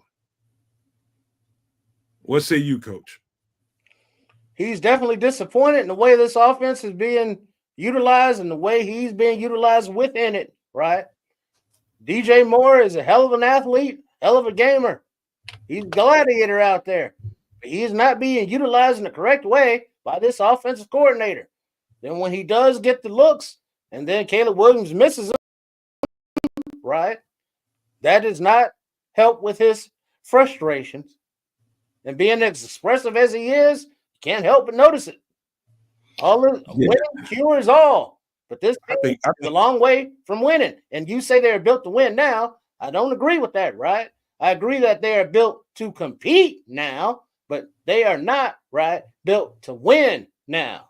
This is a development year for the rookie quarterback, as well as Ryan Poles understand that he still wanted to address the offensive line. So this is seen as year 4 of year 5 of the Flus, who's still shown that he should not be here. If they're not built to win now, why in the fuck would you go and get Keenan Allen at that point in juncture? Wow. To help develop the rookie quarterback, to give him a comfort blanket, a comfort zone, a comfort outlet receiver who can get open in those short, medium areas where he can progress through the offense, right? But that has yet to be seen on the field of play. I would love to have you in a personal conversation with TJ Edwards, Tremaine Edmonds, Kevin Byard, DJ Moore, talking about why to get Keenan Allen. No, I think everybody's missing it, trying to make sure we cushion Caleb. No. They plan to make some moves this year. I feel good about saying that. I just want to say, like,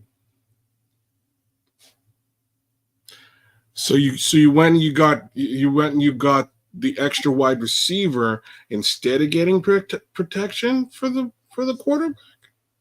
They planned on being explosive and making some moves this year. Oh, did they? But they can't get a snap off successfully. Well, overconfidence in what you have on the offensive line and the depth, and that you got to hang that direct. You got to lift Ryan Poles up, put his ass directly on the hook by his hood, hang him up on some hook off of his feet, and say, "This is your ass right now." Don't be ashamed to say that. That's where he fucked up. Oh, no, there's a couple other places too. Like, we're watching them right now. And he ain't that, like, he isn't that. That's some good shit, kids. He's what? Really good shit.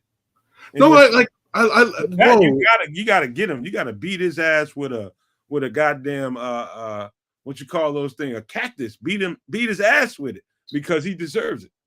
Who? Poles? Ryan Poles. He beat his ass with a cactus for not getting that offensive line where it needs to be and spending the right capital to get it where it needs to be for a rookie quarterback. There's things here, right? So you get a rookie, you make the decision to get the rookie quarterback. What do? Well, we can hold the ultimate fate of the offense on his shoulders, or we can do certain things. One of them being, hey, maybe let's protect the kid. So as opposed to doing that, he went and got a wide receiver when he knew he was going to draft a wide receiver, and he has a number one wide receiver. It just didn't make a lot of sense to me, but that's what he did. My other beef with what he did in the offseason, and it's got less to do with like whether this guy is a good addition to the team or not, but we're watching Saquon Barkley backwards leap over human beings without touching them. We're watching Derrick Henry run teams down in a down season in Baltimore. Like, I'm saying things ain't clicking in Baltimore, but that don't matter to Derrick Henry. He's just going to do the thing that he does, and it's going to work, and it'll result in W's. So Josh Jacobs has also been playing pretty good too. I don't know what the hell, but all of those top tier running backs were out there, and you decided to pay a guy who's doing okay. Oh. But your mission was to take the hero out of the hero ball for Caleb Williams. That was the mission. And I'm not sure if he like really fixed any of that. Like, I don't think he accomplished that mission by any stretch of the imagination. In case anybody didn't know, Kedz wanted Derrick Henry. And I wanted it. No. I'll take Saquon. You want to put that man in effigy because he didn't get it. No, I'm just saying that there's other backs out there, high caliber backs, and like, to make matters worse, we're not even using the ones that are on our team effectively. So I don't know what he really did around putting the talent around the quarterback to make it so that he wasn't the focal point of this offense. I think he made it so that he was the focal point of the offense without any protection at all. I think that's the result. All right. What say you, Coach? That's true. It's a shit show.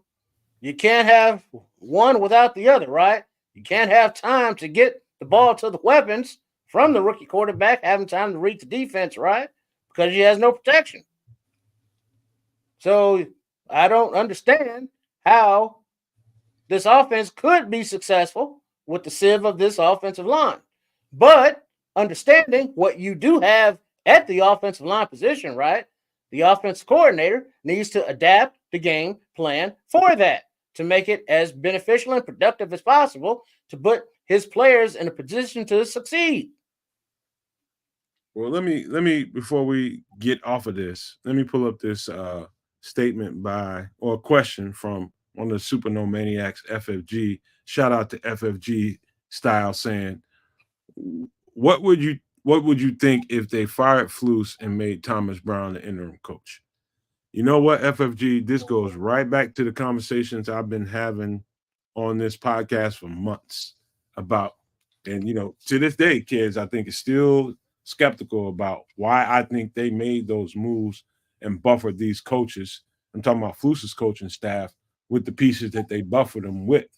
And to me, and my instincts tell me that they set that up and placed that there in the event of a break glass situation so that if the Bears for the first time decided that they could not go further on, like if they lose to the Patriots, I don't see Flus holding on to his job.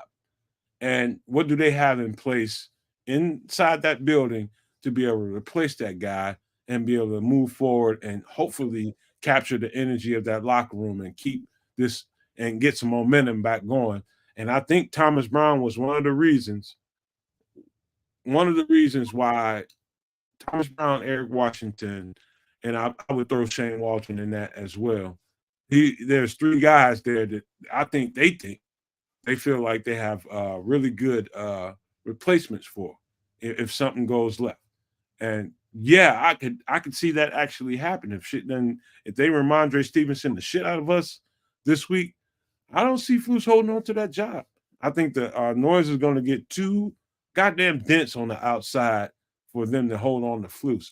That's what I see happening. God willing, they don't get the shit ran over out of them by Ramondre Stevenson and forcing that issue. But damn sure that could happen.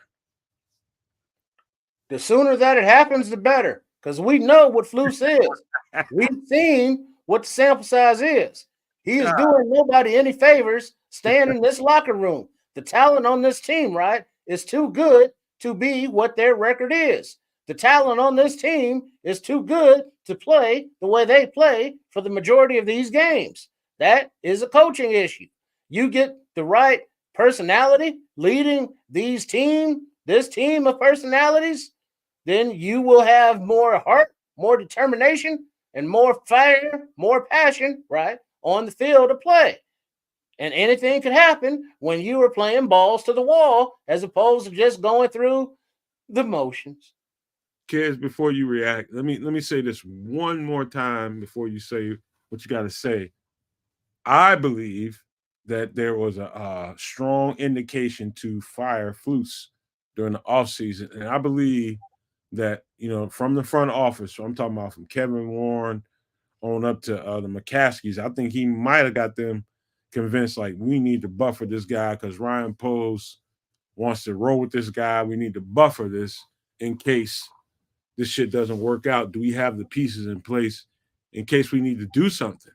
And they went, and it was billed to us as they were going to build this all-star coaching staff, right?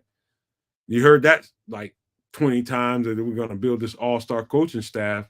And what became of it was Thomas Brown, Eric Washington, Shane Waldron, and some of the pieces that came with him. the truth is, I think that was just talk to the public. But I believe that the intention was to let this guy go, get this new quarterback, bring in the coach that they wanted. Okay, no, we don't need to do that. Okay, since you don't want to do that, this is what I think plan B is.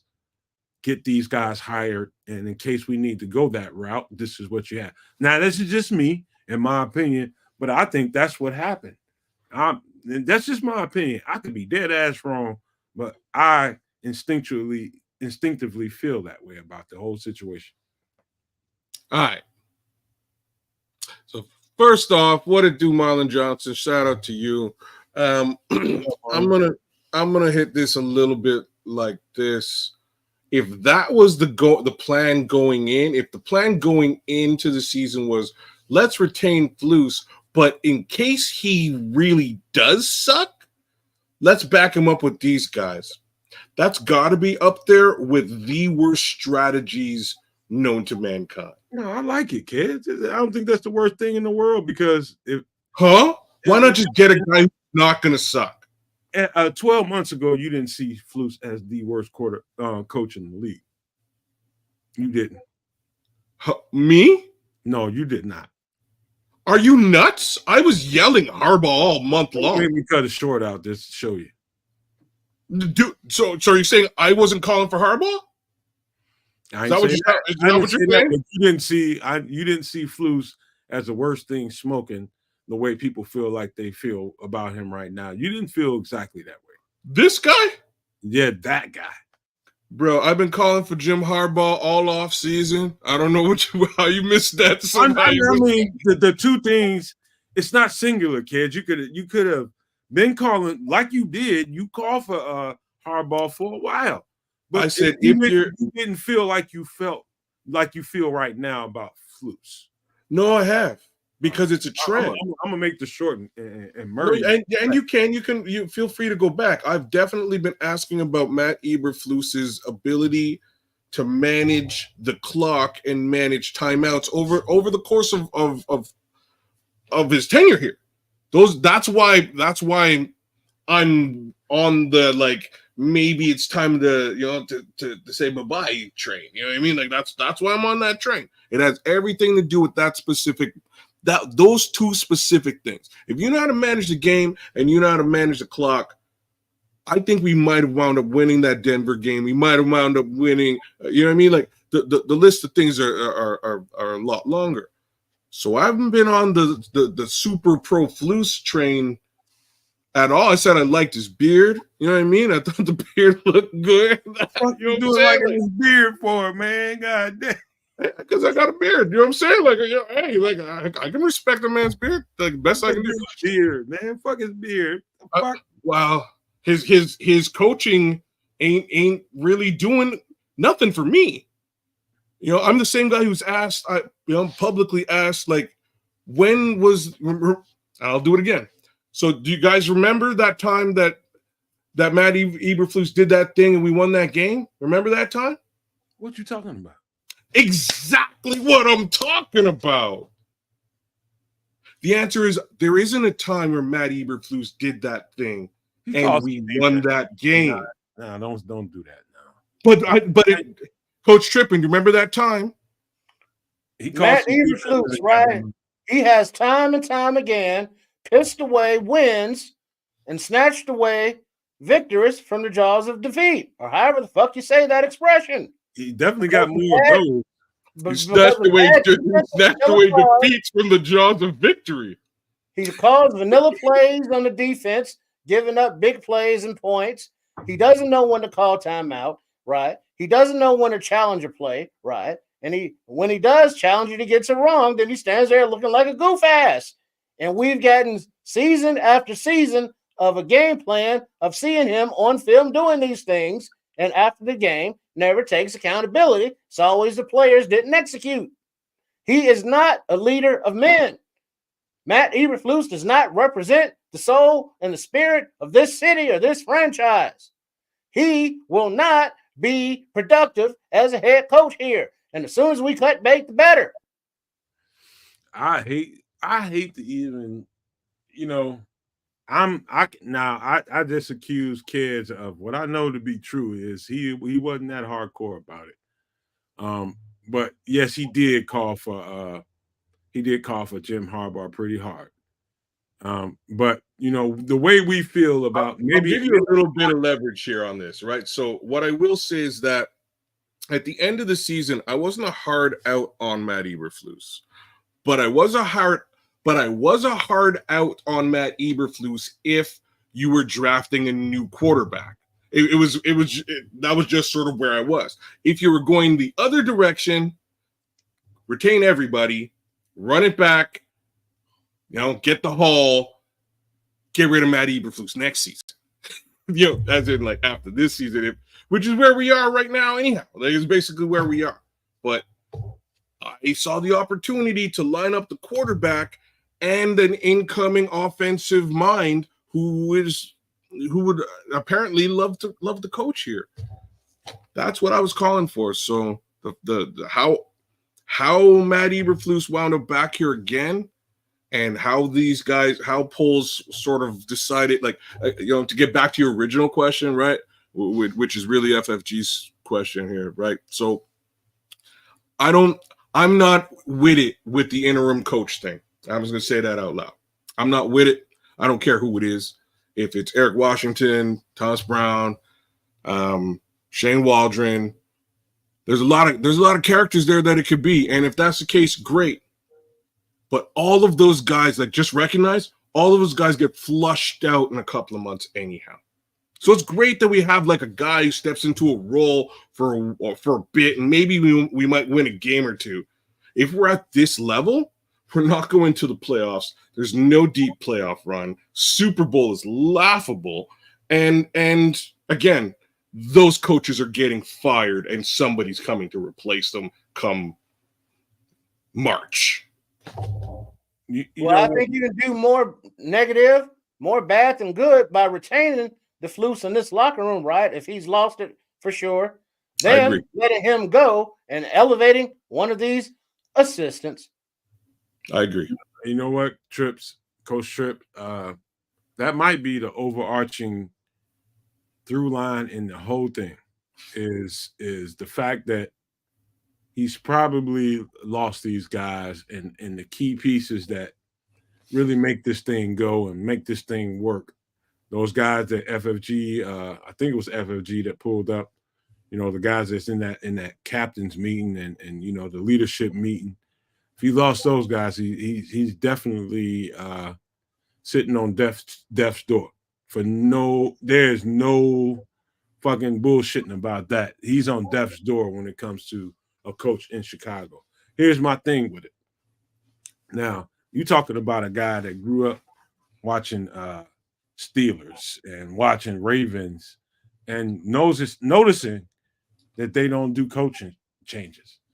The through line with them is they've always kept a knockout, drag-out ass defense to pace them. And they fit things around their team offensively to make shit work and gotten them into deep playoff runs. Whether they've won Super Bowls. Let's put that out there. They've gotten Super Bowls from that philosophy. How I seen Matt Eberflus, and hopefully I can continue to see Matt Eberflus. Let's just pray that he makes a run with this team, and they tighten up, and they go and start doing and executing the plan. And that defense is the menace that keeps them where they need to be. That's just my hopes. Wait, Kedz, before you jump on me. I'm not jumping. I'm just recognizing how full your glass is again. I'm just saying that's the way I seen Matt Eberflus. We could be that team. And this goes all the way back to Lovey.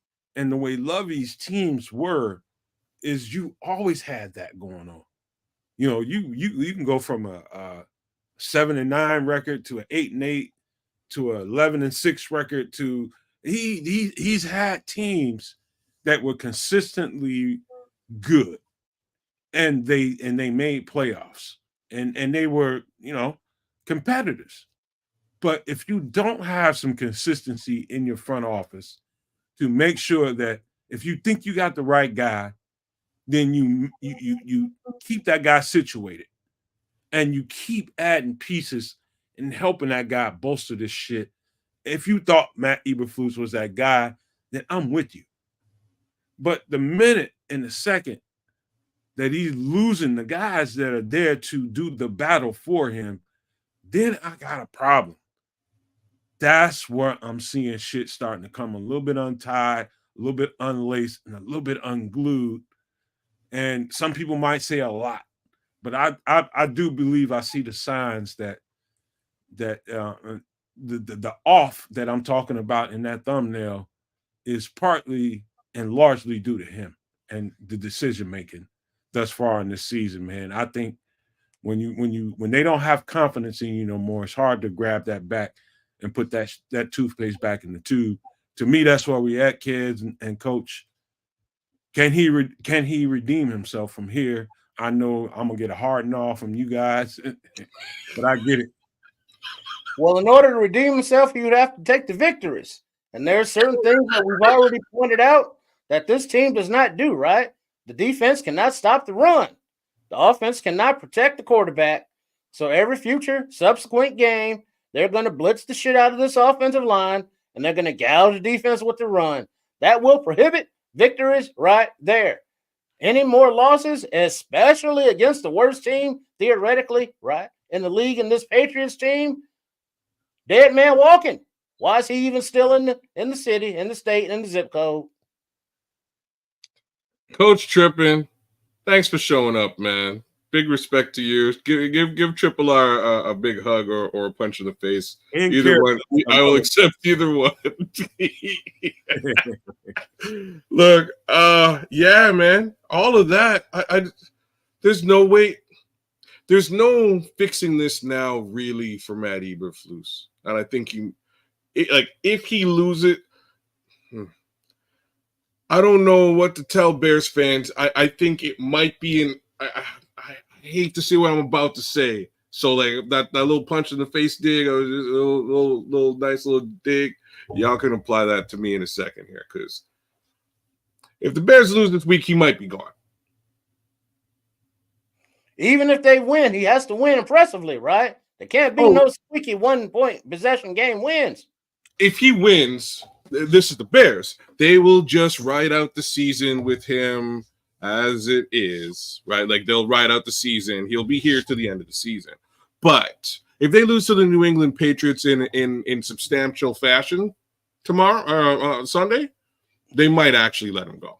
Wait a minute. Trips is saying he's still in trouble if they just engage in a little. He is like he's. There's no saving his job, is what I'm saying. He's gone no matter what happens. I don't think he can salvage. I think the deadline made that obvious to me. Now that's just me and my personal opinion. I think that trade deadline told me everything I need to know about where they're gonna go. He can't salvage it. He can't, and I'm right there with you. He can't salvage this. He would have to go on an undefeated streak in the NFL moving forward to save his job. That's not happening. Let's just be real. Like that's not happening. So, right? I don't know what to tell you. So could the not? Now I'm just trying to play devil's advocate a little bit. Mm-hmm. Could the non-action during the trade deadline and the action of getting a guy off your roster, could that just been a little roster maintenance, or could it actually be what I think it is? Is somebody has no confidence in Coach Flus, and not only that, we're going to scrape the roster a little bit and clean it a little bit and get a guy off the roster that really wants to go and put him where he needs to be, give him opportunities elsewhere. Because Khalil Herbert not being on his team does hurt. No, it doesn't. They got Darrington Evans. Like it's Darrington Evans picked up for Khalil Herbert last year and outpaced him during the time he was here. I'll just put that out there, and that's what why. What do you think about what I just said overall? What do you? Think? I don't think it's a win or a loss with Khalil. With the deal for Khalil is not a win or a loss. They got something in a situation where, regardless, they would have normally gotten nothing. They would have been Khalil Herbert walks next season, he gets paid. Period. That's what happens. If these guys don't sign him to an extension, Cincinnati, that is, he walks, he gets paid somewhere. Period. Right? Like that's just how that's going to work for him. At least the Bears got a 7th round pick. He had to be dealt. So Khalil's statement when he left the Bears was simply, "Thank God." Of course, he was sitting on a bench. And I said of course, everybody's going to think that. The reason why you went from number 1 to absolutely being a healthy scratch on this team to Khalil Herbert, he probably feels like he's in jail and I'm in the peak of my goddamn physical life. Like, motherfucker, what you doing with me on the bench? And he was just like, finally, I'm out of jail. And it's a lot of people like me that's sitting around like, why the fuck why would Khalil Herbert descend that far on the depth chart? After that, not only that, either you decided that Khalil Herbert, you wasn't going to sign him and you were going to use him as a trade piece. To me, like, keeping him that long when you could have made moves to get him going and give him an opportunity, I think they waited too long, and that's when you end up with a fucking 7th rounder. Yup. Should have been traded before. Like, he was obviously one of those guys that we'd identified in the offseason that probably should have been traded, right? If they had made a move to trade Khalil Herbert at that time, even before picking up DeAndre Swift, they would have probably got better capital, and then they could have applied that potentially to whatever running back they decided to get at that time. Instead, they waited, got DeAndre Swift, which basically, in making that move, makes Khalil Herbert, it just tanks his stock.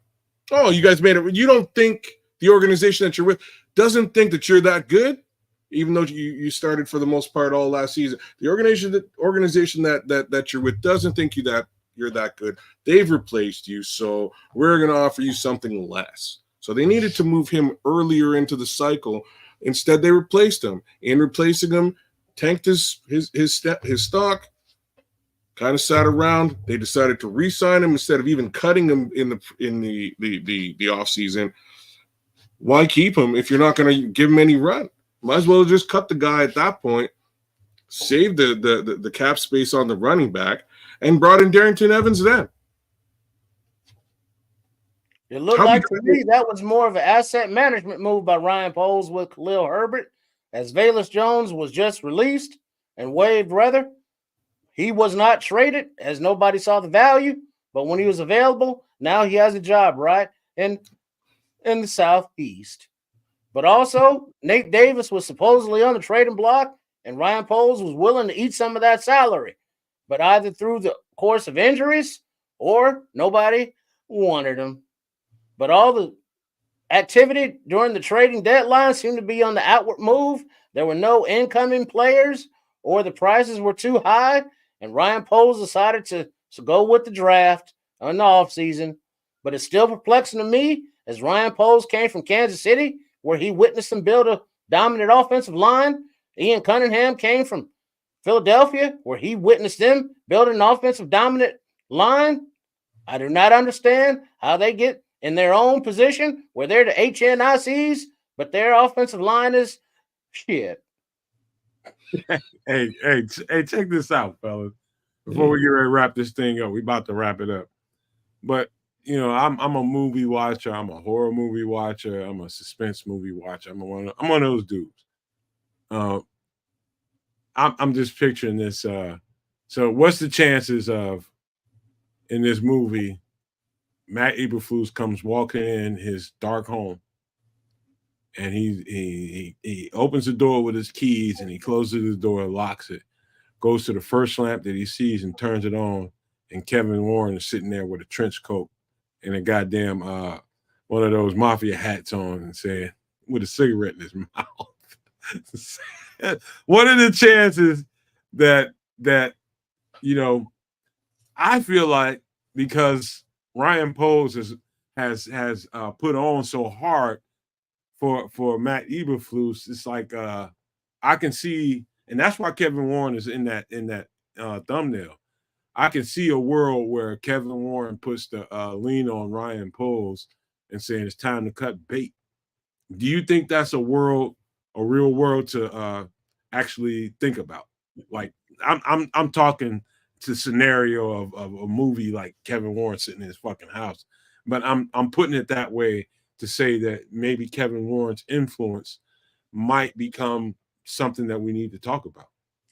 If Kevin Warren, I believe, if he wanted to get rid of Flus, he would tell Ryan Poles, get rid of Flus. If you don't, your ass is going too. President Warren doesn't strike me as a person that needs to be around the bush. But if he did that in that scenario and was sitting on Flus's couch late at night and Flus turned on the light, right? Flus would look at him with his goofy ass and say, what's up your sleeve? Kevin Warren, I think Kevin Warren, even though I know they brought him here I know for a fact they brought him here to get this stadium squared up and get it done. I do think they did give him just enough juice there. He could be the boogeyman here. What say you, Kedz? I have zero faith in Kevin Warren. I'm sorry. I think I'm serious. I think he's fucking around. I think he is. You know, people give him all kinds of crazy respect. Hey, Kevin Warren did all this in the city in Minnesota, and he did all these things in the NCAA, and that's great. I think he's just a general figurehead who has an awesome office, really cool knickknacks in there. Probably a coffee maker. Chicago is a bitch. Say what? Who found out Chicago is a bitch? Well, hey, they don't even really necessarily need to be, but maybe they are. Either way, he doesn't have to build a building anytime soon. He gets to collect an awesome check and walk around town in blue suits with his wife and take have photo ops. He lucked out to the dopest gig. In real talk, I don't really think he has to do anything at all. Kevin Warren gonna be on your patio with a cigarette and a trench coat. That's okay. He's is he hiring? If he's hiring, I'll work for him because he's got the best job. He's got the best job. He gonna be like, what that shit you said on Extra Sauce, motherfucker? What you say? Bro, just last person in the God's green earth I'm afraid of is Kevin fucking Warren. I'm just saying, trench coat, no trench coat, but in any event, I don't really have that kind of faith. But the reality is this: if you're the boss, and the way the Coach Trippin laid it out is, you don't even have to tell him that end part. Hey, Chicago. You go fire Matt Eberflus. If somehow you don't do it, you know what the end result is. Hey, Chicago Coach Trippin, well, you better tell Canada that gangsters do exist. And they move in silence. Like lasagna. It's real, boy. They like real. Lasagna. I believe in those guys before I believe in Kevin Warren. That's just it. I don't, gangster, man. I'm telling you that right now. He's a motherfucking gangster. He gangstered right now. He gangstered his way into probably the most gangster ass job you could possibly have, and you don't have to do anything. You don't. I believe that his acumen from his previous positions at getting the stadium built in Minnesota, as well as running the Big Ten and developing all of their contacts with the TV deals, he knows how to put together money. Okay. Kevin Warren's a goddamn gangster. Don't be no goddamn fool. I can read that on him. That's a gangster. I don't give a fuck how well spoken he is and how well polished he looks. That's a goddamn gangster. I'm telling you, I've seen enough of him to know he's a gangster. I'm just gonna say that and leave that there. All right. When you turn that lamp on, motherfucker, now.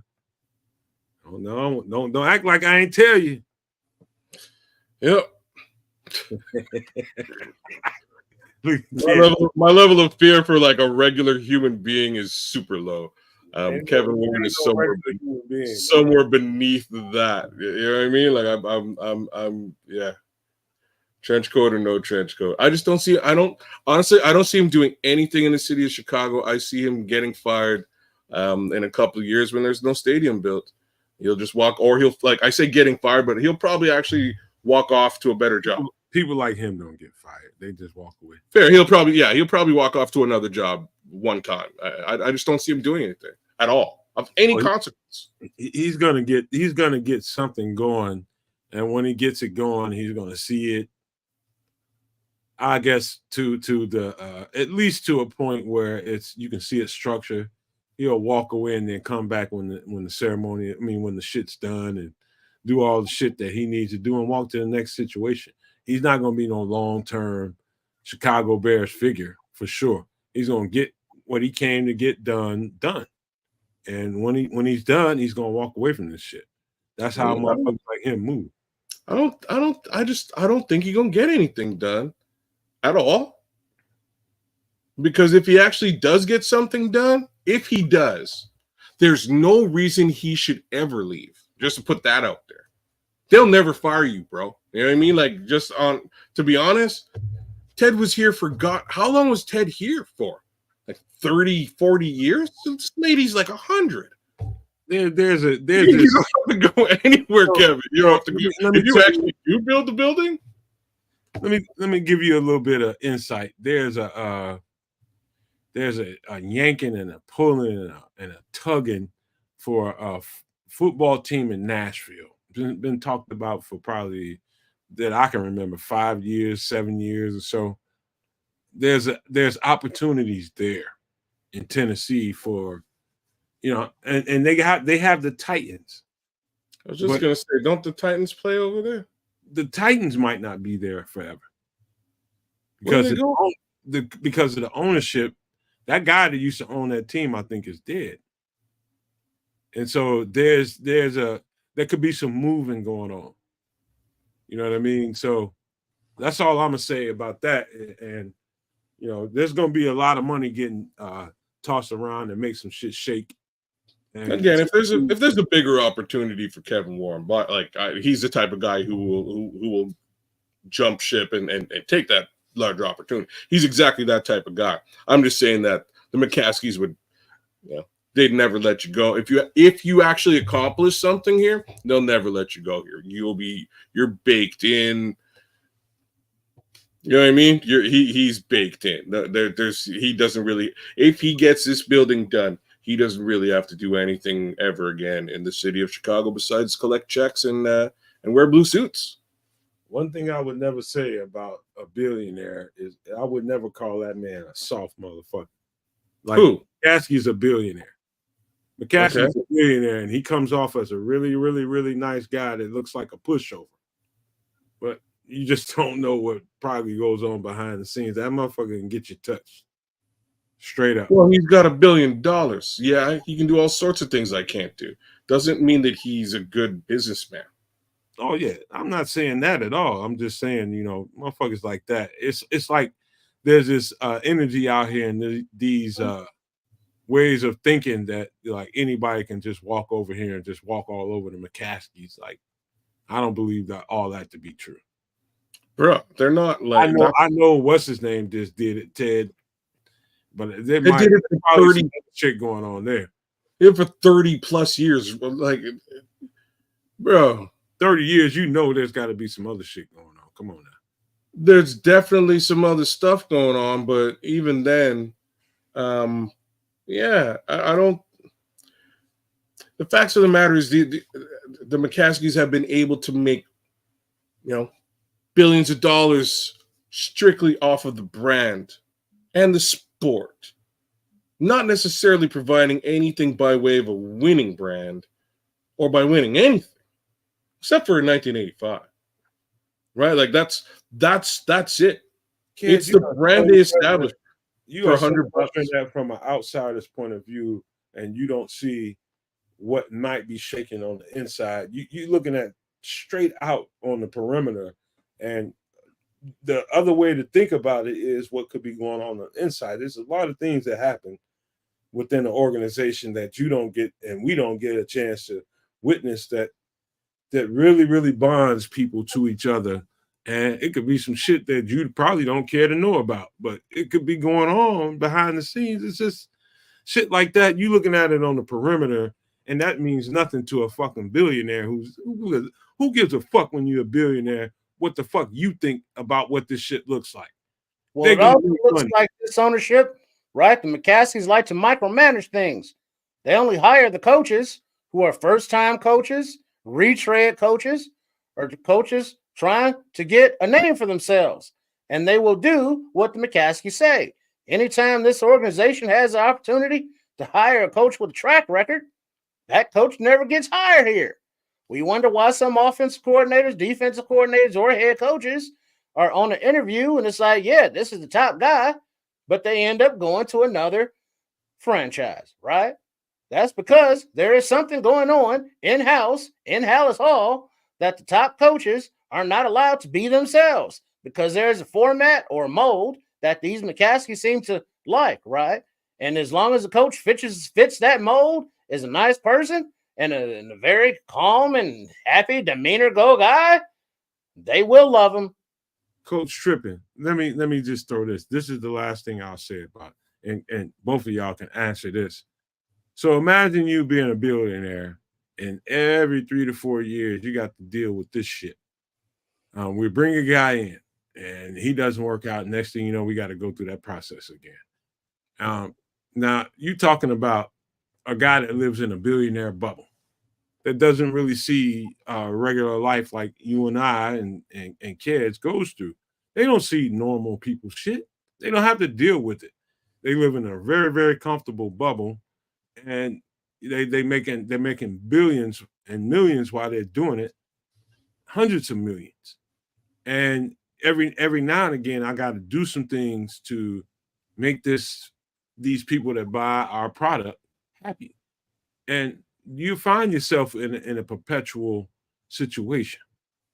And you don't know how to get yourself out of it because you're this billionaire that, okay, I used Bill Polian last time.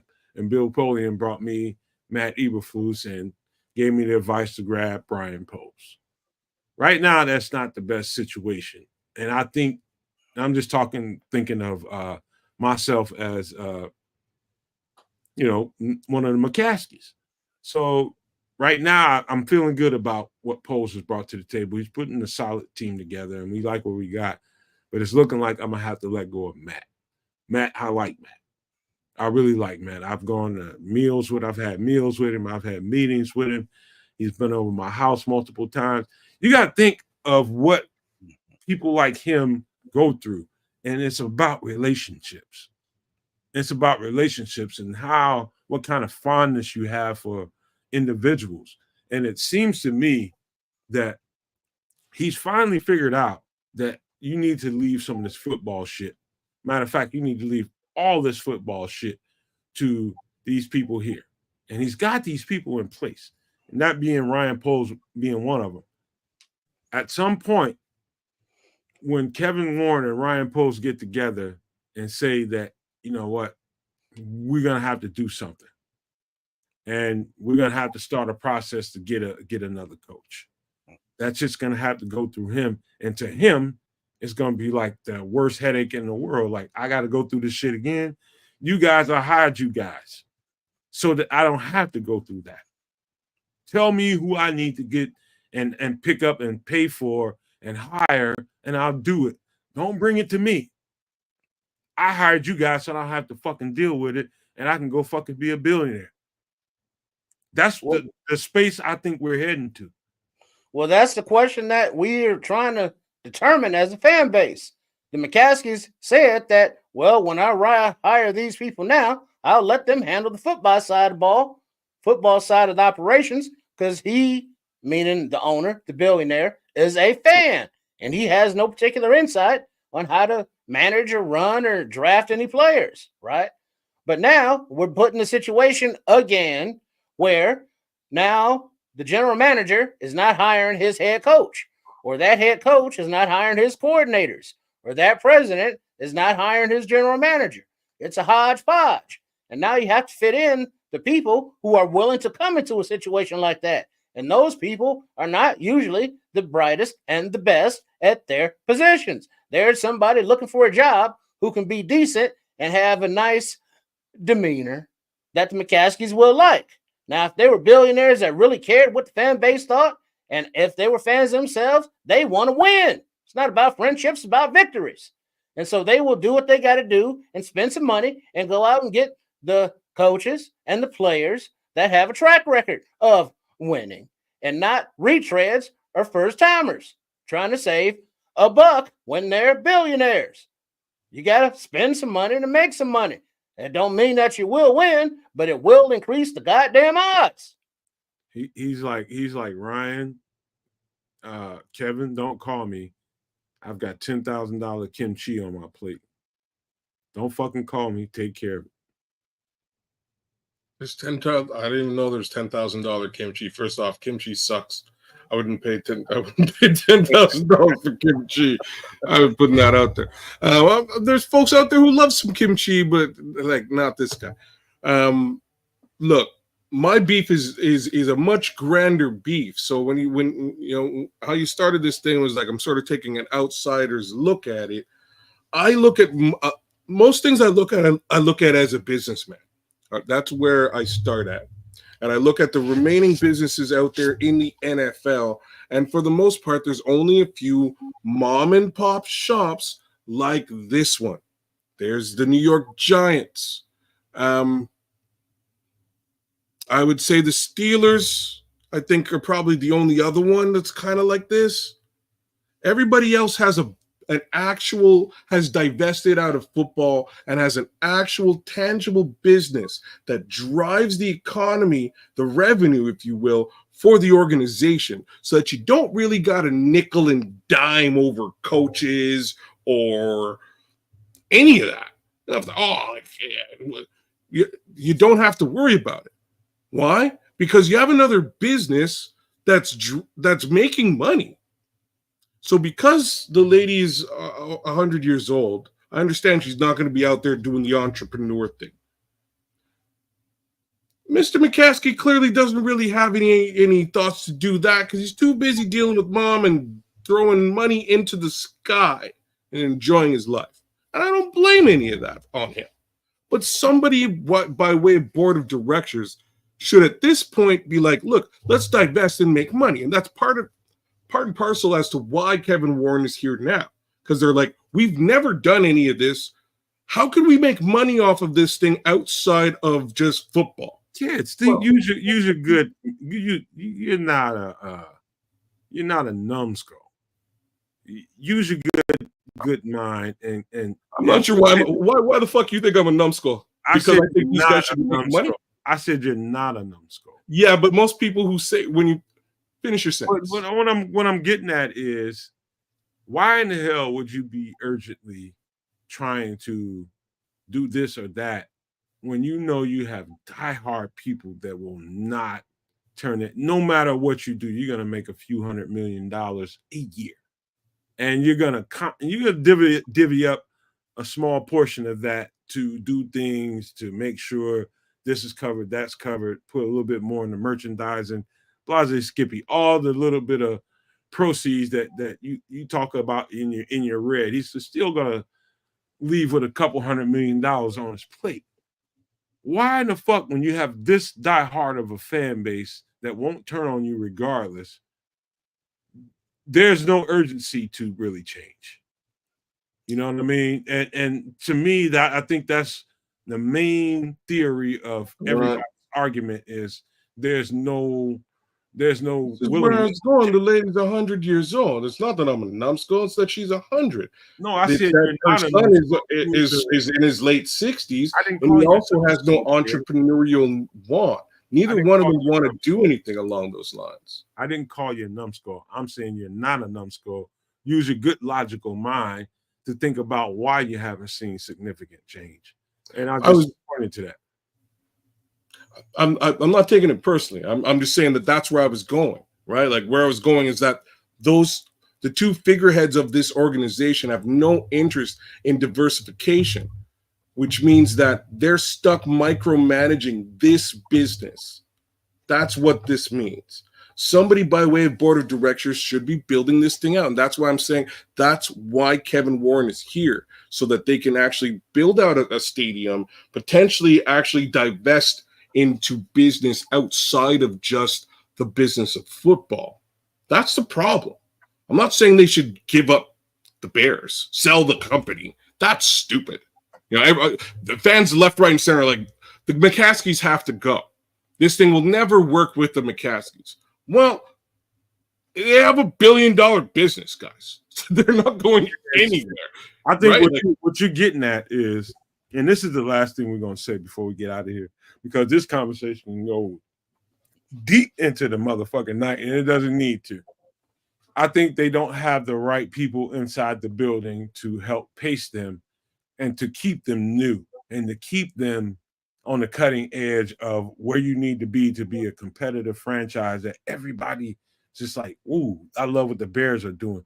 They don't have a forward-thinking person there. They have a bunch of general fucking patent motherfuckers that will come in there and commandeer the ship and keep it going in the direction they want to go. But in order for you to really be a cutting-edge franchise so that people want to come there, you have to change a lot. I mean, when I say change a lot, I mean imagery is everything. People shop with their eyes. I look for Bears stuff, and I don't really see Bears stuff that really attracts me. I make Bears images and stuff that I do when I make these shows and do different things and different designs. I make shit that I know for a fact that looks better than the shit that the Bears are presenting in their media. And so what I mean by that is they don't have forward-thinking people that can design and create and be innovative and make the Bears a really, really attractive place to want to come and play. And I think, and you might think that's a small thing, but I think that's everything, because I know for a fact that players want to go somewhere where they're going to look good. And you hear me talking shit about socks and different things like that, because I know for a fact that people are getting tired. Like, I don't want to fucking see the Bears in another fucking pair of striped socks. You know what I mean? But unless it's some kind of throwback game, but that's just forward thinking and being able to change and adapt to a new world. They're not there, and they need people that can help them get there. I'm just a little bit more macro than that. Like I hear what you're saying, and all of those things are valid and important. I don't think there's any short of creative human beings out there who can do stuff like that the Bears in their $1 billion business could purchase or employ, right? Like I think that's a wide open green space for them, green field. But what I really think is that the way that it affects George McCaskey's trust fund dollars, as well as the rest of the McCaskey family and their trust fund dollars, is what's preventing them from investing deeply or deeper into the organization to do the things like Coach Tripp was talking about, pay for that, that bigger name head coach, or do the things that you're talking about, be innovative by way of design. That's my problem. I think these guys are too worried about how am I going to make my car payment if we do that, because this somehow affects my trust fund. Whereas that trust fund could have been reinvested multiple times over into businesses like hotels right next to that beautiful stadium that may never get built, and flourish and make money by way of investment, right? Like, they need to divest out of the football business yesterday. They needed to do it 40 years ago. And also for that fan base that says that a team should be sold, you better be careful for what you wish for, because a new partnership group can buy this team and move them to BFD, bumfuck Dubai. Those Sandys are sitting on all that oil money that we gave them for our gasoline. And the NFL likes the money. They don't care where it comes from, right? I would have went with Delaware, but it could be Dubai as well. That would be crazy, man. That leads into a whole different conversation that we cannot further invest conversation into, because that was too good to I got to hurry up and move off of that before we end up into a whole other conversation. Because I know my guy, the dude in the background on the ones and twos, has to get to the DMV in the morning, and we need to do things in the morning too. I got shit that I got to take care of myself. But here's the thing: this was fun talking, and I believe we got to pretty much everything that we need to talk about as far as the Bears go. And I think we got into some pretty particular detail about it. And hopefully you guys that watch this show can appreciate where we went and how we went about going about those conversations. And let the chips fall where they may. Give us some comments in the comment section. But I'm passing on to Canuck for some pleasantries before we roll about this biatch. Big shout outs to all you maniacs, y'all super maniacs. Good to have you guys with the show today. Give a little bit of love to those who give us love. DJ Swisher, shout out to you for showing up today. Mad props to you checking us out on X. By the way, we are always streaming live on X. Feel free to watch the show there too. FFG style, keeping it rocking with us all day long. Black Diamond, shout out to you, brother. King Booker World was with us. Who else we got out there? Mo Fugra, my guy Mo jumped in.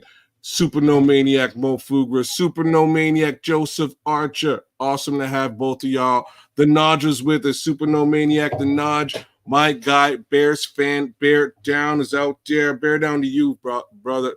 Hey, man, we chopped it up as per normal. I'm a little bit worried about where we're going as a Bears, as Bears fans moving forward this season. I don't know, but I don't think Matt Eberflus makes it to 2025 as Bears head coach. I think that's all I got to say for the night. Coach Trippin? A shout out to Nomad and Kedz, the Canuck, and also to the dude, right? And to all of the maniacs out there, nice to see you. Please be sure to go by our channel, Sports Chicago Style. We have various lifestyle content. On Mondays, we have Trip and does his exercise blog. On Tuesdays, video recipes from Chef Trips. Then Wednesdays, we're going to be doing a mobility self-defense routine exercise that we are in development on. Then we have our Bears pre and post game, along with other Chicago sports talk and other topics. So be sure to like and subscribe. Sports Chicago Style. Thank you. Shout out to Coach Trippin today, man, for staying in character. Great shit, man. And listen, we look after our own super nomaniacs and all the nomaniacs, whether you're a super nomaniac or not. If you're watching this show and you haven't gone over to Sports Chicago Style and shown Trip some love, we got to get that man. We got to give him some push, man. And if y'all can do us any kind of favors over here in support of what we do over here to make sure that everybody gets the same kind of love all around the board, make sure you go over there and show him some love. Subscribe to that channel, please. Go over there and subscribe to that channel. Show him some love. Watch the videos. Give him a like. Make sure you boost his content out there. Share it with people. Do the whole thing that you need to do because we take care of each other around here, man. This is a whole family. It ain't the same family that we started off with, but we the family that we have. And I'm going to show him some love because he always showed me some love all the time. And that's the way we feel about each other. And, it's all about flowering each other. Grow that flower, pour some water on it, put the seed in there and grow and throw some water on that thing and grow it. That's what we're trying to do. Everybody gets to grow around here. But thank you guys for being here on the show, you super nomaniacs. Everybody, if you can become a member, it's only $4.99 a month. It's only going to cost you $5. We could use the help. And in some trying times that we might be going to go through, it's important that, we support each other. And this is part of my message going off the show is being in support of each other. You don't have to be, you don't really have to be akin to somebody to be supportive of somebody. You don't have to be family, like in particular, like direct family to somebody to show them support, love, and just really trying to flower that person or that group of people, whatever it is, or the network that we actually provide content on. But please, we need all the help we can get. Subscribe to the channel. go over there to Sports Chicago Style and do the same thing. We would really appreciate it. Anything you can do to help us out. We want to keep producing this content, and it's trying times out here to keep people going, man. We just need everybody to pitch in where they can. So if you're able, willing, and you want to, man, we could definitely use your support over here. It's only $4.99 a month, $5 will get you. And just to say on for the record, we put a couple of new pieces of content out here for you guys. And I just want to say thank you from the bottom of my heart for people that support some extra sauce, and the people that support as a Superflex. Everybody that comes and make sure they support that stuff. Man, I love you guys. I love you guys. It's just new content for you all.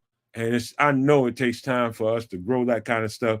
But the fact that you're there, and these maniacs are the best. They're gonna always show up and do what they can do for us so that they can help grow our brands, man. So I just wanted to say thank y'all from the bottom of my heart, and I love y'all. And ain't a damn thing you can do about it. But before we go, I got to leave you with these famous words. If you can think it and you can see it, you can damn sure manifest it. It's just a matter of your mind. Don't be a prisoner of it. Make something happen for yourself today. With that being said, we are out.